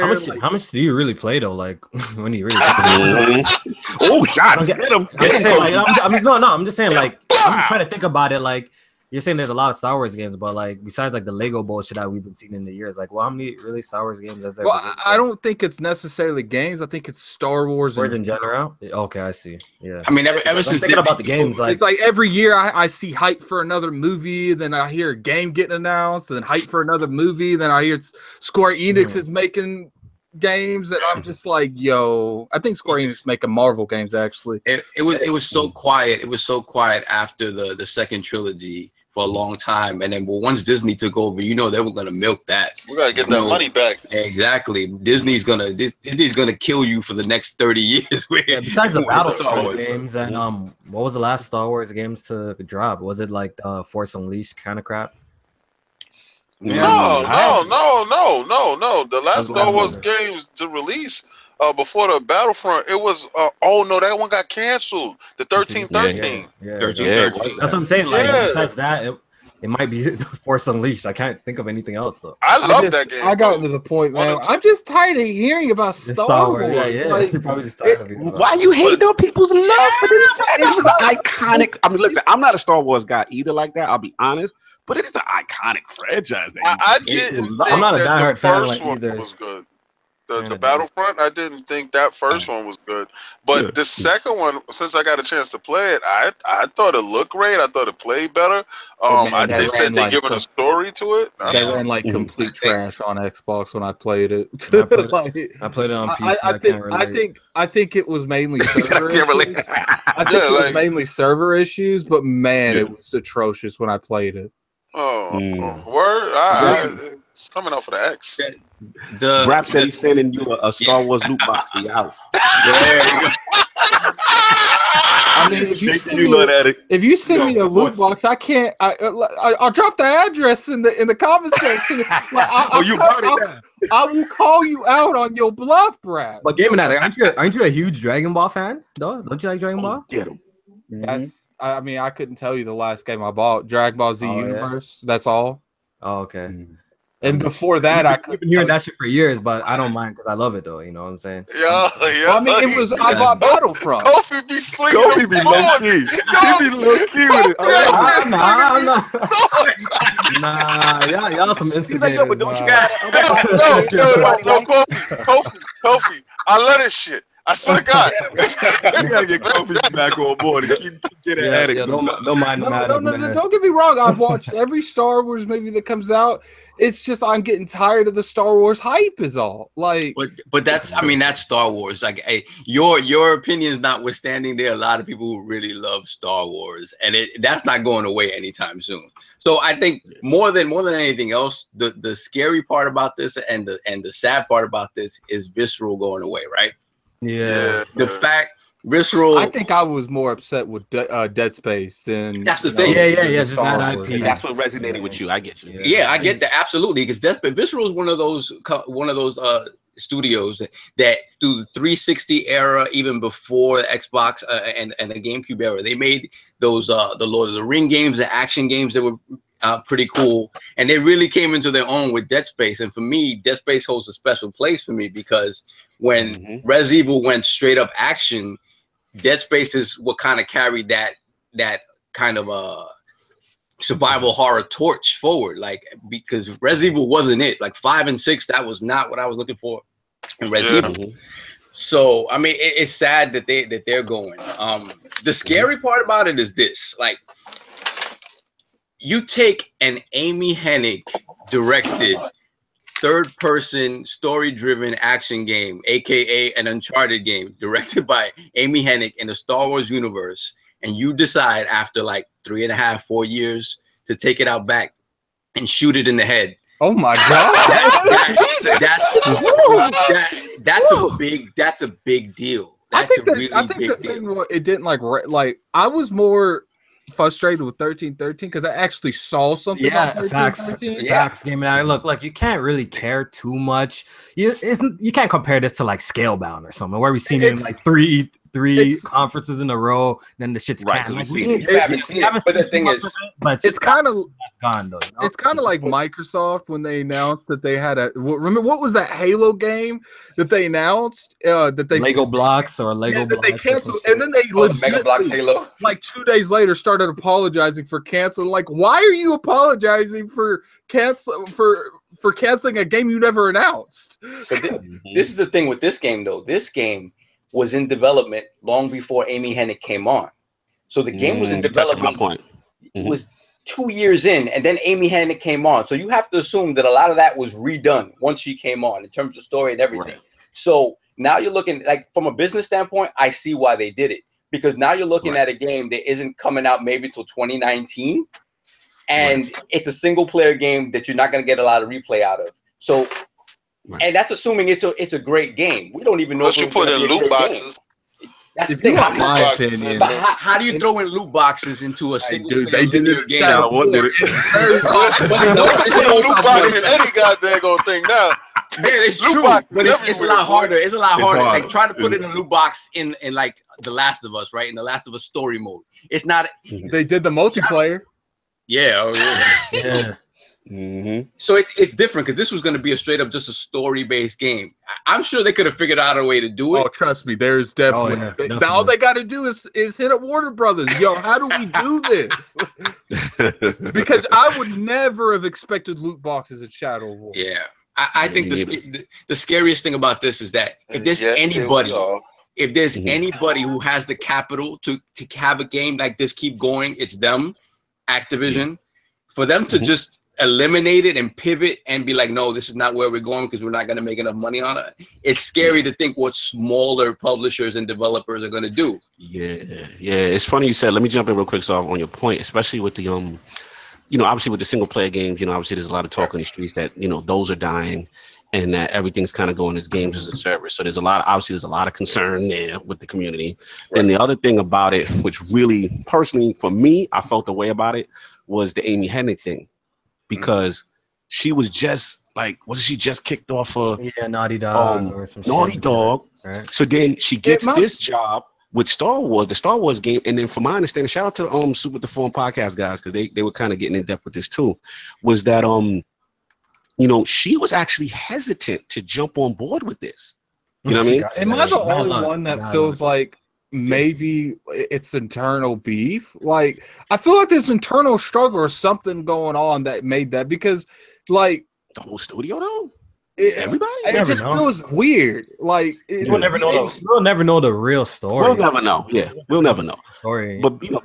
But back to my point with the Hennig thing was just like, I feel for her, because at the same time, like she left that situation, she came in the situation, she was hesitant about jumping on the situation, and then boom, now they're out and she's out of a job. You know what I'm saying? Like, get her on the podcast. Crazy. I think she has a story to tell. I would love to. I'm sure they pay Amy plenty not to say anything. Oh, facts. And not for nothing, shout out to Microsoft. Y'all need to call up Amy Hennig. Like, y'all having issues with single player games, or there's this I think perception? she's still employed by EA. She's just not working. She's still employed. Well, they haven't said what her role is going to be moving forward, if she's going to decide to stay or not. We'll probably hear something in the future though. We'll probably All I'm saying is Microsoft need to be jumping on when these studios get broken down with their first party situation being what it is. They have no interest in that, man. It's clear what Microsoft got their interest in now, man. But again, they got it in Kofi. They got it in Kofi.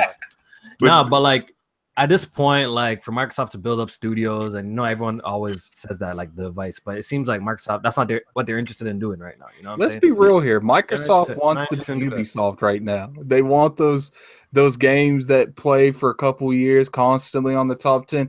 They want their own For Honor. They want their own Rainbow Six Siege. That's the model they talk about is those games, because Ubisoft is like hitting gold after gold with service place games. Yeah, that's what Microsoft's trying to do too.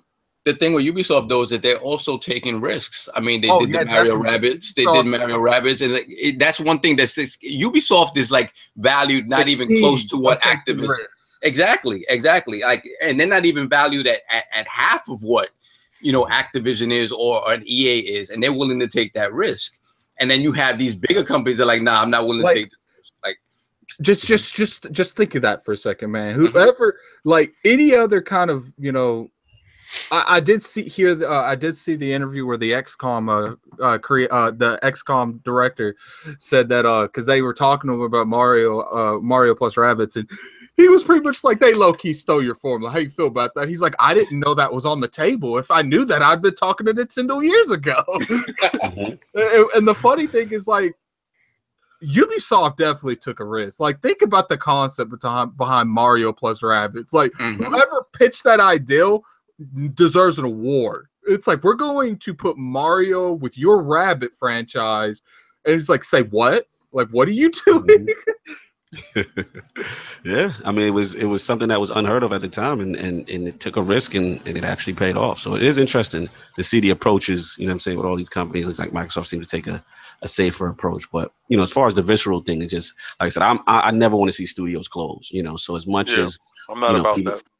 Yeah, much people complain about what's going on in the industry. I know there's a lot of talk with microtransactions, loot boxes. I'm not saying that these are the reasons to keep studios alive, but ultimately what I don't like seeing is when we get announcements like the Visceral thing, and it's just like, damn, man, these are the people that made Dead Space. I don't like when people use, even like, especially in console wars, like people using it as like talking points. It's like, Lionhead Studio shut down. Microsoft's in trouble. I was like, dude, that's a lot of jobs that you try to use for your own, your own agenda. Yep. It's like, that's kind of agenda. Yeah, absolutely. These people got lives. They got jobs. You know what I mean? I mean, even those like Cuphead. I mean, even though it was a success, like, wasn't it like they were on the verge themselves just to make that game almost out of their home, mortgaging houses out of pocket. Yeah. So we just got to be careful with the rhetoric of when these things happen, because I mean, as we see the results. So, do we got any more things on this Visceral things? Any more the laws or anything? Or are we good? I think another reason the game could have gone also is that third-person action over the shoulder. They already have that in Battlefront now. They have a single player, which is essentially that. And they would be stepping on each other's toes. And like I said before, there's no guarantee the Amy Hennig game was going to be great.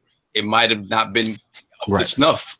So, it could be a number of reasons why they decided to pivot. The fact that they were so forthcoming about everything that they were doing is kind of weird too.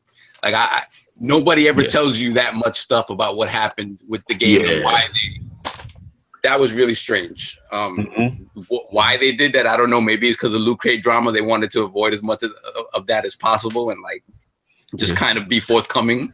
But that was strange to me.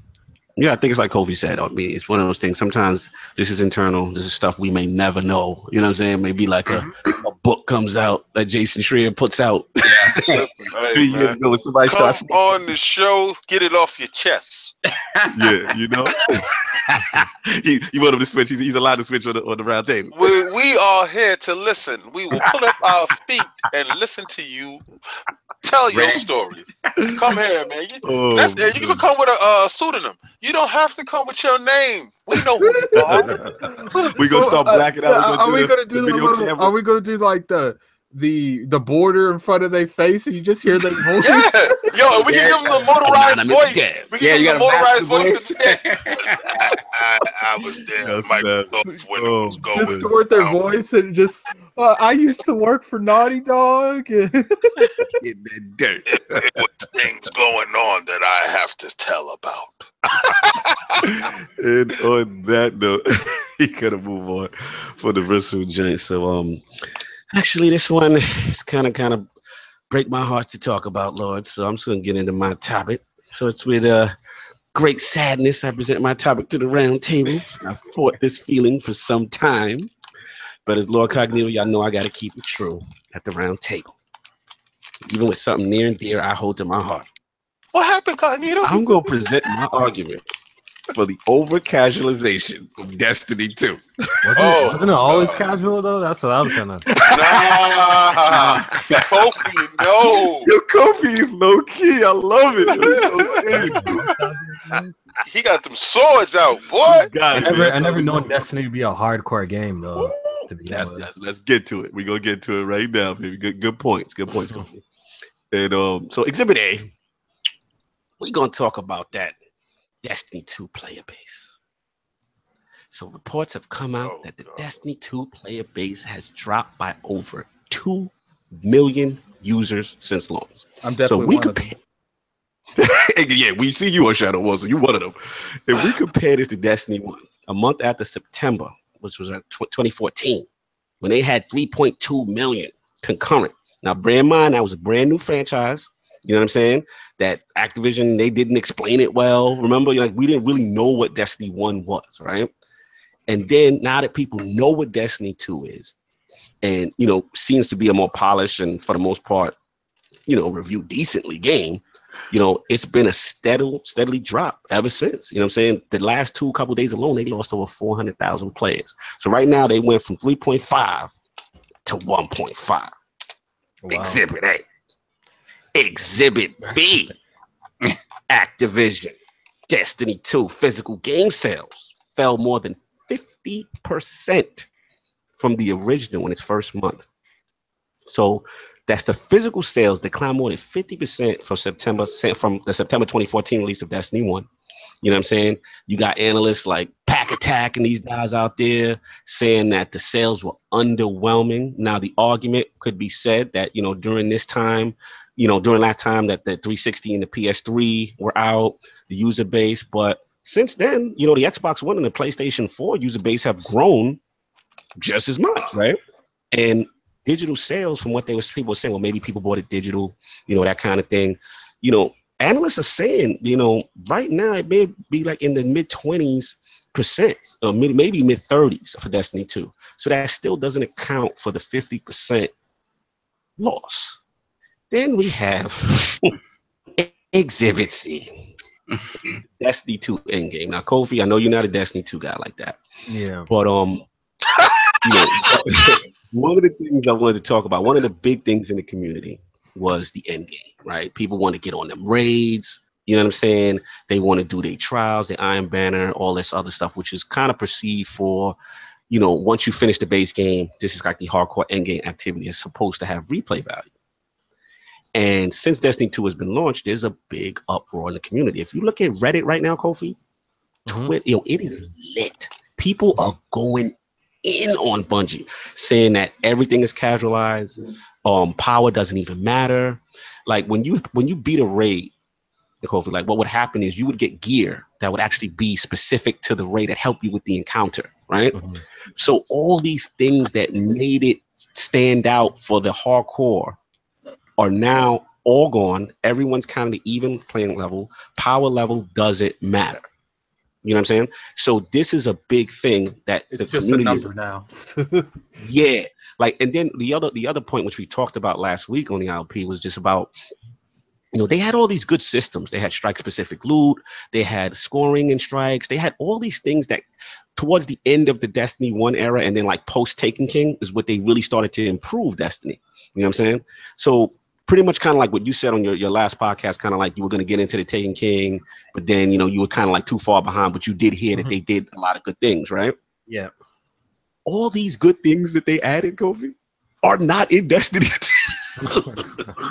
So there's a big uproar in the community. And you know why they're not in Destiny 2? Because they want to resell it to you in an expansion. That's what the community is upset about. That's exactly what Lord, because people are saying that these features should have been there on launch, and that come December or come with the next DLC, watch they magically appear. Yeah. So yeah, the last point, with this whole casualization thing is, obviously they just had a Twitch comm stream. Bungie was out there. They're talking about season. So this is the hope, right? They're talking about control. Yeah, they're talking about they're adding, they're resetting the clan progress to 0. They're adding a couple of more hardcore features. They're doing things with in-game content and rewards to try to fix that. So they do seem that the community is very upset and they want to do something.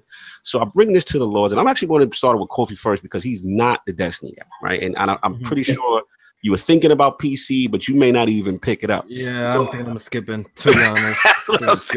So based on all this information, right, of what you're going, like, tell me why you are not interested right now at this point of even stepping into that Destiny realm. Okay, at first, I was waiting for the PC version because I actually played the beta and I actually liked it. I thought the game played really well on PC and looked really good. But main reason I'm not picking it up on PC, I don't even know about all the shit that you were saying. I'm just finding about it today. Main reason I'm not picking it up because this month is packed, man. This month is crazy. Wolfenstein, Assassin's Creed Origins, Super Mario Odyssey. We have South Park. According to some lords, those games even this month isn't packed whatsoever. This month is a little too crazy. First of all, and Destiny, it just seems like one of those games that you gotta sink time in, a lot of time in, right? So I feel like I felt like I was gonna pick it up later, but how you're explaining the game seems like I might wait for the 2.0 Destiny 2 to give it a try. I might not even buy the game at all. Wait for me to tell you the water's good. I might not even buy the damn game at all. But we'll see what happens now. I feel you. Now, what I was gonna say, as far as like I was gonna say to Lord Addict's point, he was talking about like how like all these games being out, right? And like one thing that Destiny's always been strong as far as the player base and maintaining it. So now that Kofi, you made a good point. Now, as far as all these games, on route, these games technically are not here yet, right? Yeah. And the player base is already dwindling. Right? Yeah, so people don't give a shit imagine, anymore, probably. People just stop caring. Exactly. Man. So you would imagine that would happen once the games are already out, right? Like the Assassin's Creeds, all the Marios and stuff like that. You would think, okay, Destiny's going to lose some player base, all these games, and then you got November, you got, Call of Duty, all this stuff. How concerning is that part to you? Yeah, when those, what's it called? October 27th come around, we'll see if the numbers drop even more. If people are playing other stuff. Yeah, how you're explaining it, it seems like more of the same, but like they took away what the core audience really enjoyed about the first game. Right. Mm-hmm. Absolutely. Shout out to Anchor Man for plugging Bethesda Fallout 4 player base maintained for at least 5 months. Shout out to you, Anchor, for you had to plug your Bethesda. I feel you, man. You're savage. The ultimate crooks. The ultimate crook. Yeah. But so bring it to the Lords. Let's go around the table. Let's get Lord Solve. You represent the casual base. You've been playing Destiny hard. I've been playing hard. What do you feel? Where do you stand with this? I think in terms of the content stuff, I think the hardcore has to understand that you guys devour this game. Not play it, you devour this game. True. Facts. It's a little unfair to be calling them out for not having sufficient content when you guys the rabid way in which you guys play this game. I just got to back you up 1 second, Soft. I hate to cut you. Not about the content, just about the casualization. Well, you're totally honest. Destiny players are fiends. We suck this thing up way more than the average gamer. We're crackheads. You are absolutely right. All I'm talking about is as far as the systems that are in place for in-game content, and just also explain about the player-based stuff. Like I want to get your feedback on the player-based stuff. To me, I think it's just by the fact that you've opened the game up to more people by casualizing some of the systems. The same casual way they came in to play the game now and didn't play it last time, they're casually moving away and just playing other things. It's just one of those things. Like when you add to your base people who are more generally casual about their games, they're not going to stick to it regardless. So you're going to have that a larger portion. You're just naturally going to have a larger portion of people walking away from it until the next big drop comes. It's just the numbers are bigger because the numbers around it are bigger. I don't care what they say about the physical sales. I think the digital sales are strong. I think we're going to see more of that on PC. I think generally there were more people playing the game than were playing the first one at this same point. So I think it's just a matter of the type of people playing the game are more willing to walk away from it. So that's what I think in regards to that. In terms of like the systems, again, I don't have the point of reference because I didn't play the first one as much.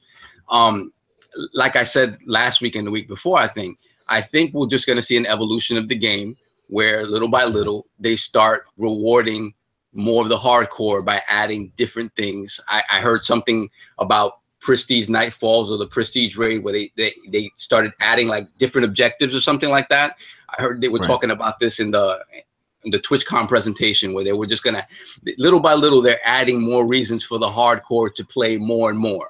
And I think that's just gonna be an evolution of the game. They realize that they over casualize it to get more people in the door at the beginning. By then though, it might be too late. I don't know.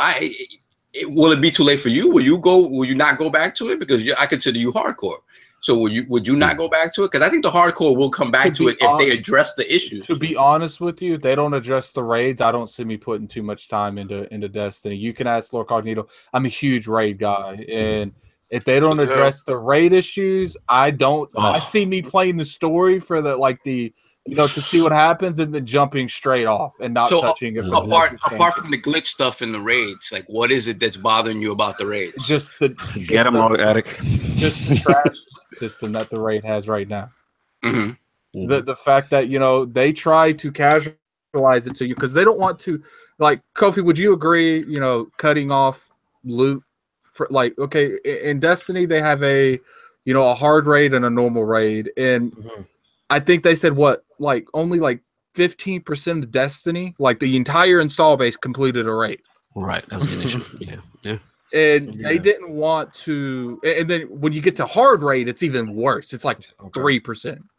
And they didn't. Zero's in the building. Just would have shot him out. What up, Zero?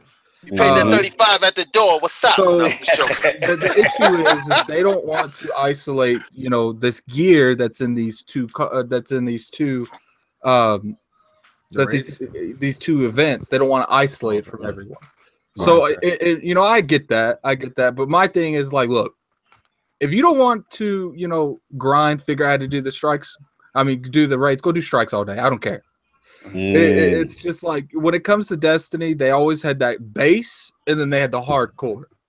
And in Destiny 2, the base is the hardcore. And that's the issue. The issue is, if you wanted to just play. You're missing the point. I'm gonna let there's not a point. Okay, go ahead. We got to see. I know you chomping at the bit. What's going on? No, but it's just the point that is, I think it's a change of philosophy at Bungie when it comes to this game. In particular, because it was classism before. Yeah. And now look at you ain't had them that Gallahorn on it. It was elitism, classism. It was like if they looked at your gear when you walked in, they said, "Let me inspect you."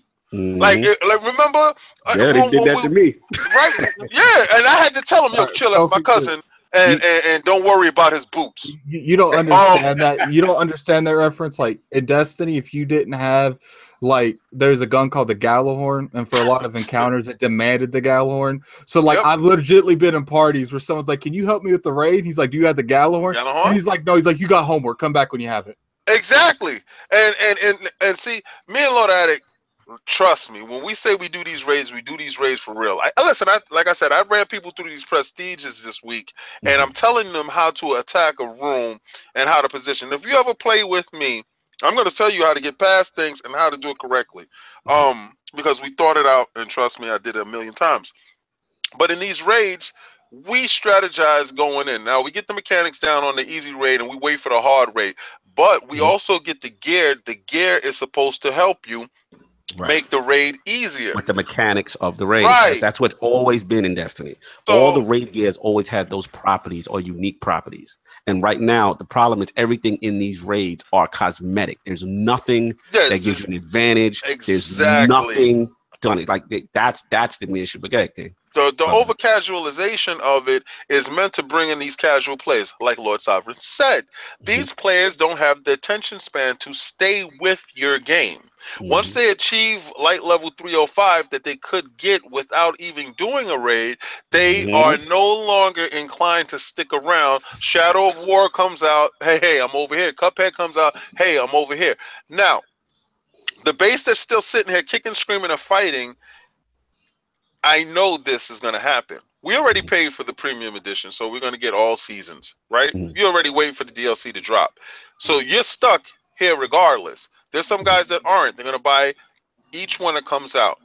If by the next DLC, they don't fix this mechanic with these raids, because the next raid is going to be there. If the next raid isn't as far as class specific, when they drop items and drop gear, and it doesn't enhance the raid for you, there's no sense in going into the raids tracking down gear and items, because it doesn't help you defeat the raid. So why would you go back into the raid unless it's just going with your friends? It goes back to the point you guys had. Yeah, it goes back to the point you guys have had for a while, saying that why are you taking away things that were standards in the first game?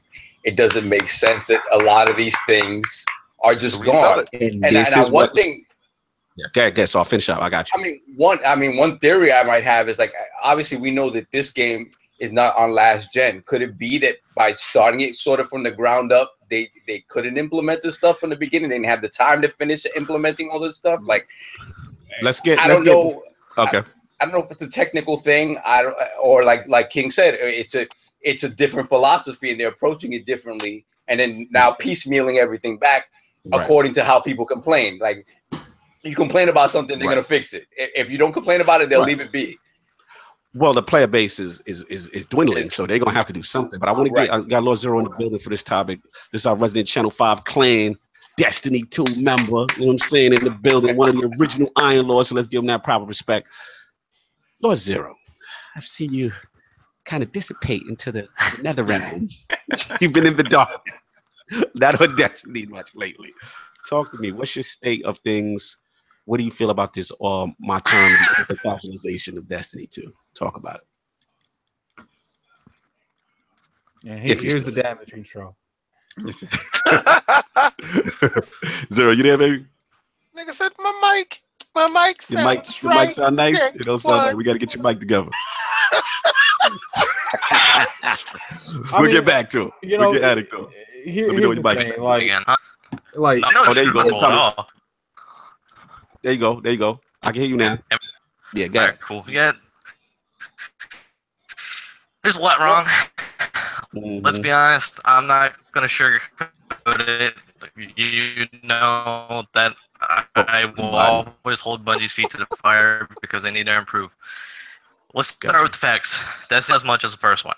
Doing this, that's fact, right? 6 weeks later, shout out to Lord Rant. He put out a video, I want to say today or yesterday. The player base is falling off. Yo, you buy it still, Joe. You still buying. Wherever you at, you still buying crazy. Yeah, you might have to find a better spot. Just if you find a better spot, just let me know. Come back. Yeah, you're buying. Funny thing yeah, I don't even think he can hear you saying he's bought. I don't think he hear me. Yeah, he was like, "Listen, I'm here for the." Little Addict jump in. When it comes to this, there's been, it's classic example of a company that's trying to bring in a new player base and not really paying attention to, its core. And then at the end of the day, what is okay? Like, I get the initial, they want to get out the gate as quick as possible. But the problem with that is, if you look at it a year, 2 years down the line, if you piss off your core enough, they're not coming back.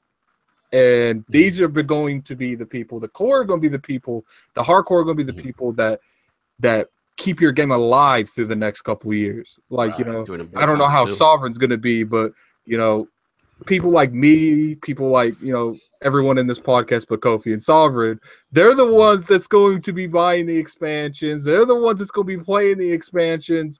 And, even if Lord Kofi got Destiny 2 on PC. There's a good chance because he plays so many games. He's like one of the only people I know that's beat Noah. So I'll he's probably just play the story and just move on. So he I'm would actually be gone. For me, I'm actually in. I'm hooked. I'm hooked. So I'm gonna play all the expansions and stuff like that. Again, I'm not gonna say that I'm gonna be hardcore like you guys that are going in prestige raids and like them like the back of your hands. Like that can't be me. Like because of my schedule, I just can't. It'll just never be me because I know like once next year Red Dead comes out, like everything else falls to the wayside. When certain things come out, everything's gonna fall to the wayside. Lord Sovereign, you did a Nightfall, bro. You've come such a long way. Listen, man, like I said, trust me, when I saw you doing it, I said, I got him. Hey guys, am I still button stuff? Oh, you back, baby. Your levels is good. There we go. Get your point off. Get your point off. How much made it through? Because I kind of went on a tirade. Nothing. Okay. You were all day. Okay. So what I was saying is Destiny 2 hasn't sold as much as the first one. This is a fact. This is no arguing that, right? Right. Lord Rand put a video out. The player base has dropped off 78%. That's huge. Facts. That is bad. And this is 6 weeks out before any big games come out, right? Thank you. That's my point. This is a time where it shouldn't be dropping at all. It's supposed to reign supreme in October until November. Okay. And the most striking and shocking thing about this to me is, even though I didn't like to admit it back in the old ILP days, when Destiny had issues with player base, the fans that would come back and keep concurrent, playing was the PvP fan base, right? Yes. They're the lowest number right now. PvE is by far higher than them. And this is factual. This is backed up by Destiny Tracker and other sources. This is true. It's that 4v4. People don't like it. Right. Yeah. People do not like Crucible. People do not like the new 4v4 VMAT versus instead of the 6v6. People don't like the way their Trials and Iron Banner are run now. Yeah, it's disgusting. There's a lot of issues. The token thing, let's be honest, I know Lord Kaibatsu is not going to like it, but the token thing is stupid. Why is it always when it comes to anything related to this, Lord Kaibatsu's on the other end? Like, because Lord Kaibatsu got his casual flag heavy. Like he rep that casual flag. So I understand where he's coming from on some levels. Which I respect. I respect him greatly. And the thing is, my issue with this Destiny 2 thing, and me and Kaibatsu, we've been back and forth on this plenty of times through Twitter, Messenger, all kinds of stuff. And my thing is, I respect where he's coming from, and I don't want Destiny to do anything that takes away from him or Lord's House fun in any kind of way. What I expected from Destiny, and I feel like it was fair, was for them to include those things into the base Destiny 2 that they had in in-game Destiny 1. And I know Saad said something about technical issues, but Destiny 1's excuse was that it was holding them back. Right. So they couldn't do as much as they want to. But now that we have these new systems, they're not doing as much as they did. Yeah. Yeah. So those two arguments counteract one another. And this is simple things. Like if you go in and you compare the vault space now to the in-game vault space in Destiny 1, we actually don't have as much vault space. Yeah. Things are organized as well. Go ahead. No, that's a good point. And I just want to get, because I know I won't put Kofi to sleep with all this Destiny talk. But Kofi's like, God damn, they go hard on this Destiny. But the thing is, like, that, what it is, Kofi, is that we, as the hardcore Blaze, like, obviously we represent the hardcore, right? We play this game a lot. And one of the things is just to see the regression of features, like what Lord Zero saying, is one of the things that a lot of the player base is calling out Bungie and thinking it may be a finesse because there's no real reason for these features that existed to actually no longer be in the newer iteration of the game. You feel what I'm saying, Kofi? Yeah, it didn't move on. Right. So it's like, it's like when sports games come out, like they'll add new features and stuff. And then generally those features get added, like say, new Madden or whatever. The next iteration will have those features for the most part. That's not the only game that has done this right now. This recent. Absolutely. Oh shit, we got Lord Kaibatsu in the building to rebut Lord Zero. Here we go. Make it quick. Get in on this. Hey, let me say something real quick. Kofi, if you want to take off, I completely understand. No. You know, I didn't even feel like that. I think you would've taken off a Kaibatsu long in time here, ago I when have you no started clue how talking, long man. this podcast is going to be. Lord Kai, keep it quick. We got football on deck, so we can't go too Yeah, hard. like Only 15 thing I'm minutes to gonna say- football. Yeah. Only thing I'm gonna say is that I do agree with you guys in terms that they need to do more with the end game. But there's a but. My big complaint is this: is that with the token system, everything that's currently done right now, you can have all that other stuff. The one thing, and I was asking for, and they're actually doing with the Iron Banner now that you're gonna be able to buy your gear using the tokens. Oh, right. While you buy your gear using the tokens and the legendary shards, while also being able to do the roll if you want. What you're referencing is the latest Bungie TwitchCom stream where they talked about the changes that they're gonna make coming, and they're gonna do the seasons thing. So your thing now, you're talking about the hope of what they're listening to the community and trying to implement those things and make changes this early in the game. Is that what you're referencing? Yes. My main Okay, thing cool. is I agree with you guys in terms that they need to do more with endgame. But the thing is, the current token system, it allows them the levity to do to the way that they could do both. I like the token system mainly so you don't have to go to the tower. You can go play 2 to 3 hours, get all those rewards, and then go in and cash them. There's less downtime when you're going back and forth, because that was my issue with Destiny 1. Destiny 1, you had engrams inside the inventory, which ate up at your inventory, so you would have to go to the tower, and unnecessary grind of back and forth. Diablo, a perfect balance for that, for those type of games, is that you play 45 minutes to an hour, and then you go back and cash in your stuff at the town. And there needs to be a good balance with that, so that way you have that urge to go on and on. If you're going back to the tower, and plus you have to go through those load times, which also I appreciate that they alleviated the load times with the whole destination setup. Okay, fair enough. I appreciate your feedback there. I agree with what you guys are saying, although I do feel it's a bit early, and I do think everyone is going to hop back on. Here's my point to you, Lord Kaibatsu, and again, I don't want to extend it too long. Yeah, I feel where you're going. I hear where you're going as a casual. The only thing we have to now acknowledge now is with these systems that, a lot of the casuals do like, the casuals have finished the game, they've moved on, and also this player base is now dropping. See that now, that's a direct reflection of the community. For whatever reason, they're done with the game. They're not playing, and people are falling off like wildfire. So that's where we now have to take it serious, where maybe some of these systems that they casualize now are coming back to bite them, because those things kept people hooked. That chase for the loot, that chase for the grind, that chase for that prestigious But here's the question stuff. I pose to you. This is the one now thing people are leaving. We cannot discount that. Like this room, did they leave? I could ask you. everything that you wanted, everything that you wanted, could it be put on the current system? Let's be real here. This Google everything that Hangout. you wanted, couldn't it be put on the current system as is? The question is, why isn't it? Why wasn't it? Let me say this real quick. I agree with that. Let me say finish They're this holding out on features. No that doubt. I do agree with. I agree. Addict, finish it off. Okay. I just want to finish this whole statement with this. Everyone in this podcast isn't playing Destiny right now. There's a problem. Facts. I'm playing. Kofi, you know what it's like? It's like this, right? It's you seen that Gran Turismo sport that they just put out right now?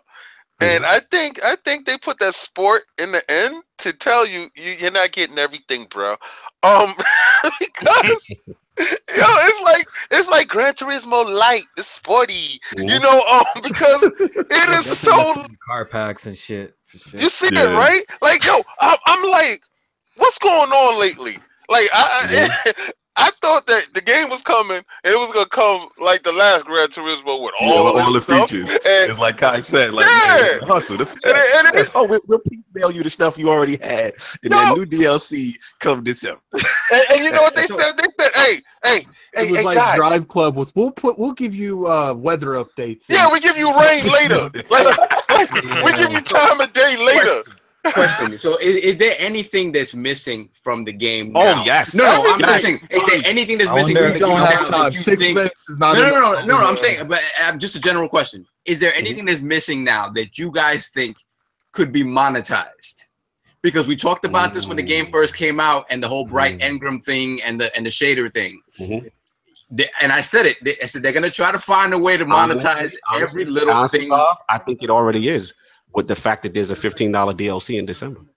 There you go. I wouldn't be surprised at all that stuff that we're complaining and bitching about now. It's going to come back. And the Curse of Osiris doing DLC. it as a drip feed, but the thing is, we're too smart to at that point. So right now, that's why people are complaining right now. They can't do a drip feed of the old features and like, Destiny is new again. You can't. Yeah, because you remember, man. I mean, we're going back into this loot crate talk, but the fact of the matter is that Destiny is a $60 game with like a season pass type thing. Beyond that, and beyond what they tried to do with the bright engrams and the silver and stuff like that, there is no further monetization. And no doubt, they're gonna try to find a way. Fall asleep playing the game. Yo, 5 minutes, y'all. We gotta wrap. What I was gonna say, football's on deck. You know what I'm saying? So, yo, Lord Tommy, I apologize. I was gonna get into your Activision thing. We're gonna hit that next week. We already know what we feel about that with the multiplayer, finesse, matchmaking. We're gonna hit that back for you next week, no doubt. But we gotta wrap up. Can of worms. Yeah, because we'll go into that. It'll be all night. And we got Kofi here suffering with Destiny Talk. So we're going to end this thing up real soon. But, yo, first of all, shout out to Lord Kofi for coming through, man. Absolutely a pleasure, man. Like, huge fan of you, you know what I'm saying? And it's great to have you at the round table. Hopefully you come back. So definitely want to shout you out. And you want to tell the fine people where they can find you in that Press Start podcast? Yeah, it was a pleasure. You can find me at Press Start Kofi. That's my channel name, and I have a weekly podcast called Press Start Podcast.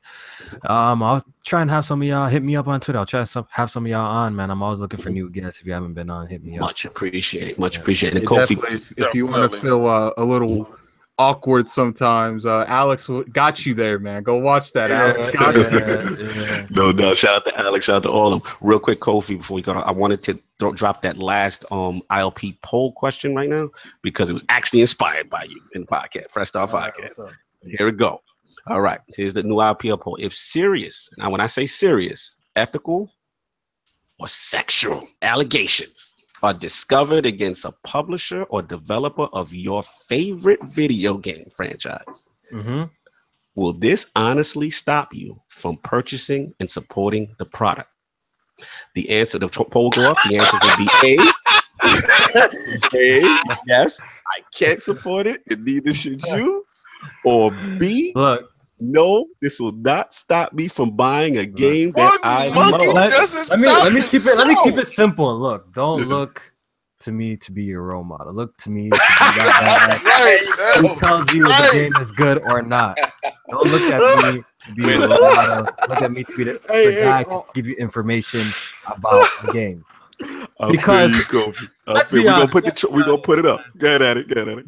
Yeah, let's be honest. If a game drops and like Red Dead, like, and a dev, sexually assaulted a person, which is absolutely horrible. Right.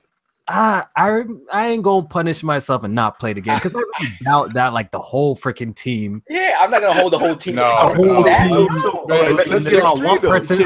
Shout out on one person's actions. Shout out to Weapon Will. They were giving scenarios like the lead of Naughty Dog came out was racist, saying saying people need to do this, people need to do that. Everyone on that podcast was like, I'd still buy the game. You know what? And I appreciate that because they're being 100% honest. At least I'm shallow. Like I said, don't look at me to be the role model. Look at your role model. That's gonna be your model. You ain't nobody's role model. Charles Barkley this. That's right. Barkley this situation. So that's the question. Those are the choices. Please rock that vote. I'm gonna put that up on the ILP Twitter polls hard. Please hit it with hard when you go up. We're gonna get these outros popping so we get out of here. We got football on deck. Lord Addict. Where can the find you? You can find me playing Shadow of War. Find me on Twitter.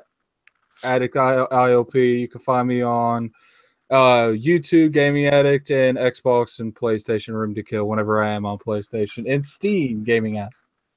No doubt, Lord Sovereign. Where can people find you? First of all, shout out to Kofi. Thank you for coming through, man. We appreciate it. Lord, people can find me on PSN and Xbox Live at BX Sovereign and Lord Sav ILP on Twitter. Look out for some Mario Odyssey impressions, I guess, from all of us next week. So we're gonna be in there. No doubt. Lord King, where can the fine people find you? Facebook, Instagram, Twitter. Oh, PSN. Yeah, shout out to Hip Hop Gamer. If y'all didn't check out the video podcast that we did on Monday, right after Hilarious. me and him played, it was fantastic. I've learned this is a Buddhist way. I went in with bad intentions. He went in with enlightenment, and enlightenment won. I got smoked like a cigarette. I'm here to say, listen, I know Anchor, your heart is broken, baby. Hey man, it's another day, baby. If I could get up and walk around, you could too. Listen, he especially showed. if Lord King can come back from something like that, anyone can. Listen, he showed honestly, and grace and winning.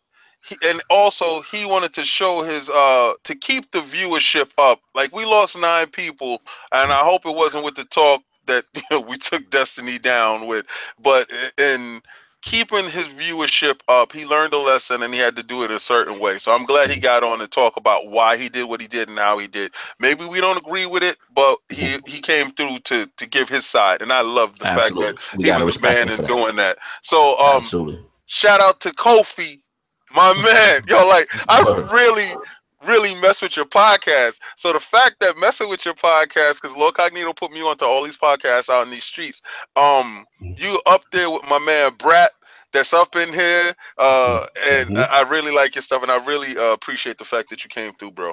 Absolutely. Thanks for having me, man. Shout out to Press Start. Yeah, man. I also want to shout out the 2 lords that came in. You know what I'm saying? One of the OG lords, obviously, Lord Zero. Shout out. Where can people find you? You can find me anywhere on Xbox, Facebook, Messenger, wherever on Lord Zero ILPs. Same everywhere. Talking that passionate Destiny talk. We love you. That's what we talking about. Always hold the feet to the fire when it needs it. I feel you, bro. Appreciate the honesty. And of course, Lloyd Kaibatsu, the man willing to debate at any time of day. Stop what he's doing and jump in your chat to debate you. Anyway, I want to give a shout out to Kofi. Definitely like the young OG, the Genesis love. I always got to respect that. Anyway, the people can find me on Twitter at Lord Kaibatsu, and also on Xbox Live, Lord Kaibatsu as well. Thanks, guys, for listening. Absolutely. No doubt. Absolutely. Lord Cognito here. Like I said, we spreading that gaming realness on the ILP, not telling you what you want to hear, but what you need to hear. Once again, shout out to Press Start Kofi and the whole team for coming through. Please hit that like, subscribe to all you guys on the Inner Circle Network media outlets, YouTube, iTunes, Google Play, and of course, that amazing TickGN Patreon. We got our Multi-First Brothers up next, you know what I'm saying, on Monday with Anchorman, Undead, Mike the True, Fame, all them guys. Please listen to them. And we had, if you just missed it, podcast Super Pod Shots was up there. The Tick Podcast, was up there. I believe they had Rand on last night. They were talking some really good topics. Neo Gaff burning down. So if you want that good stuff, make sure you tune into that episode. That's crazy. Tick, we out here. We trying to do stuff and make good contact. So on that note, we are out of here. Peace.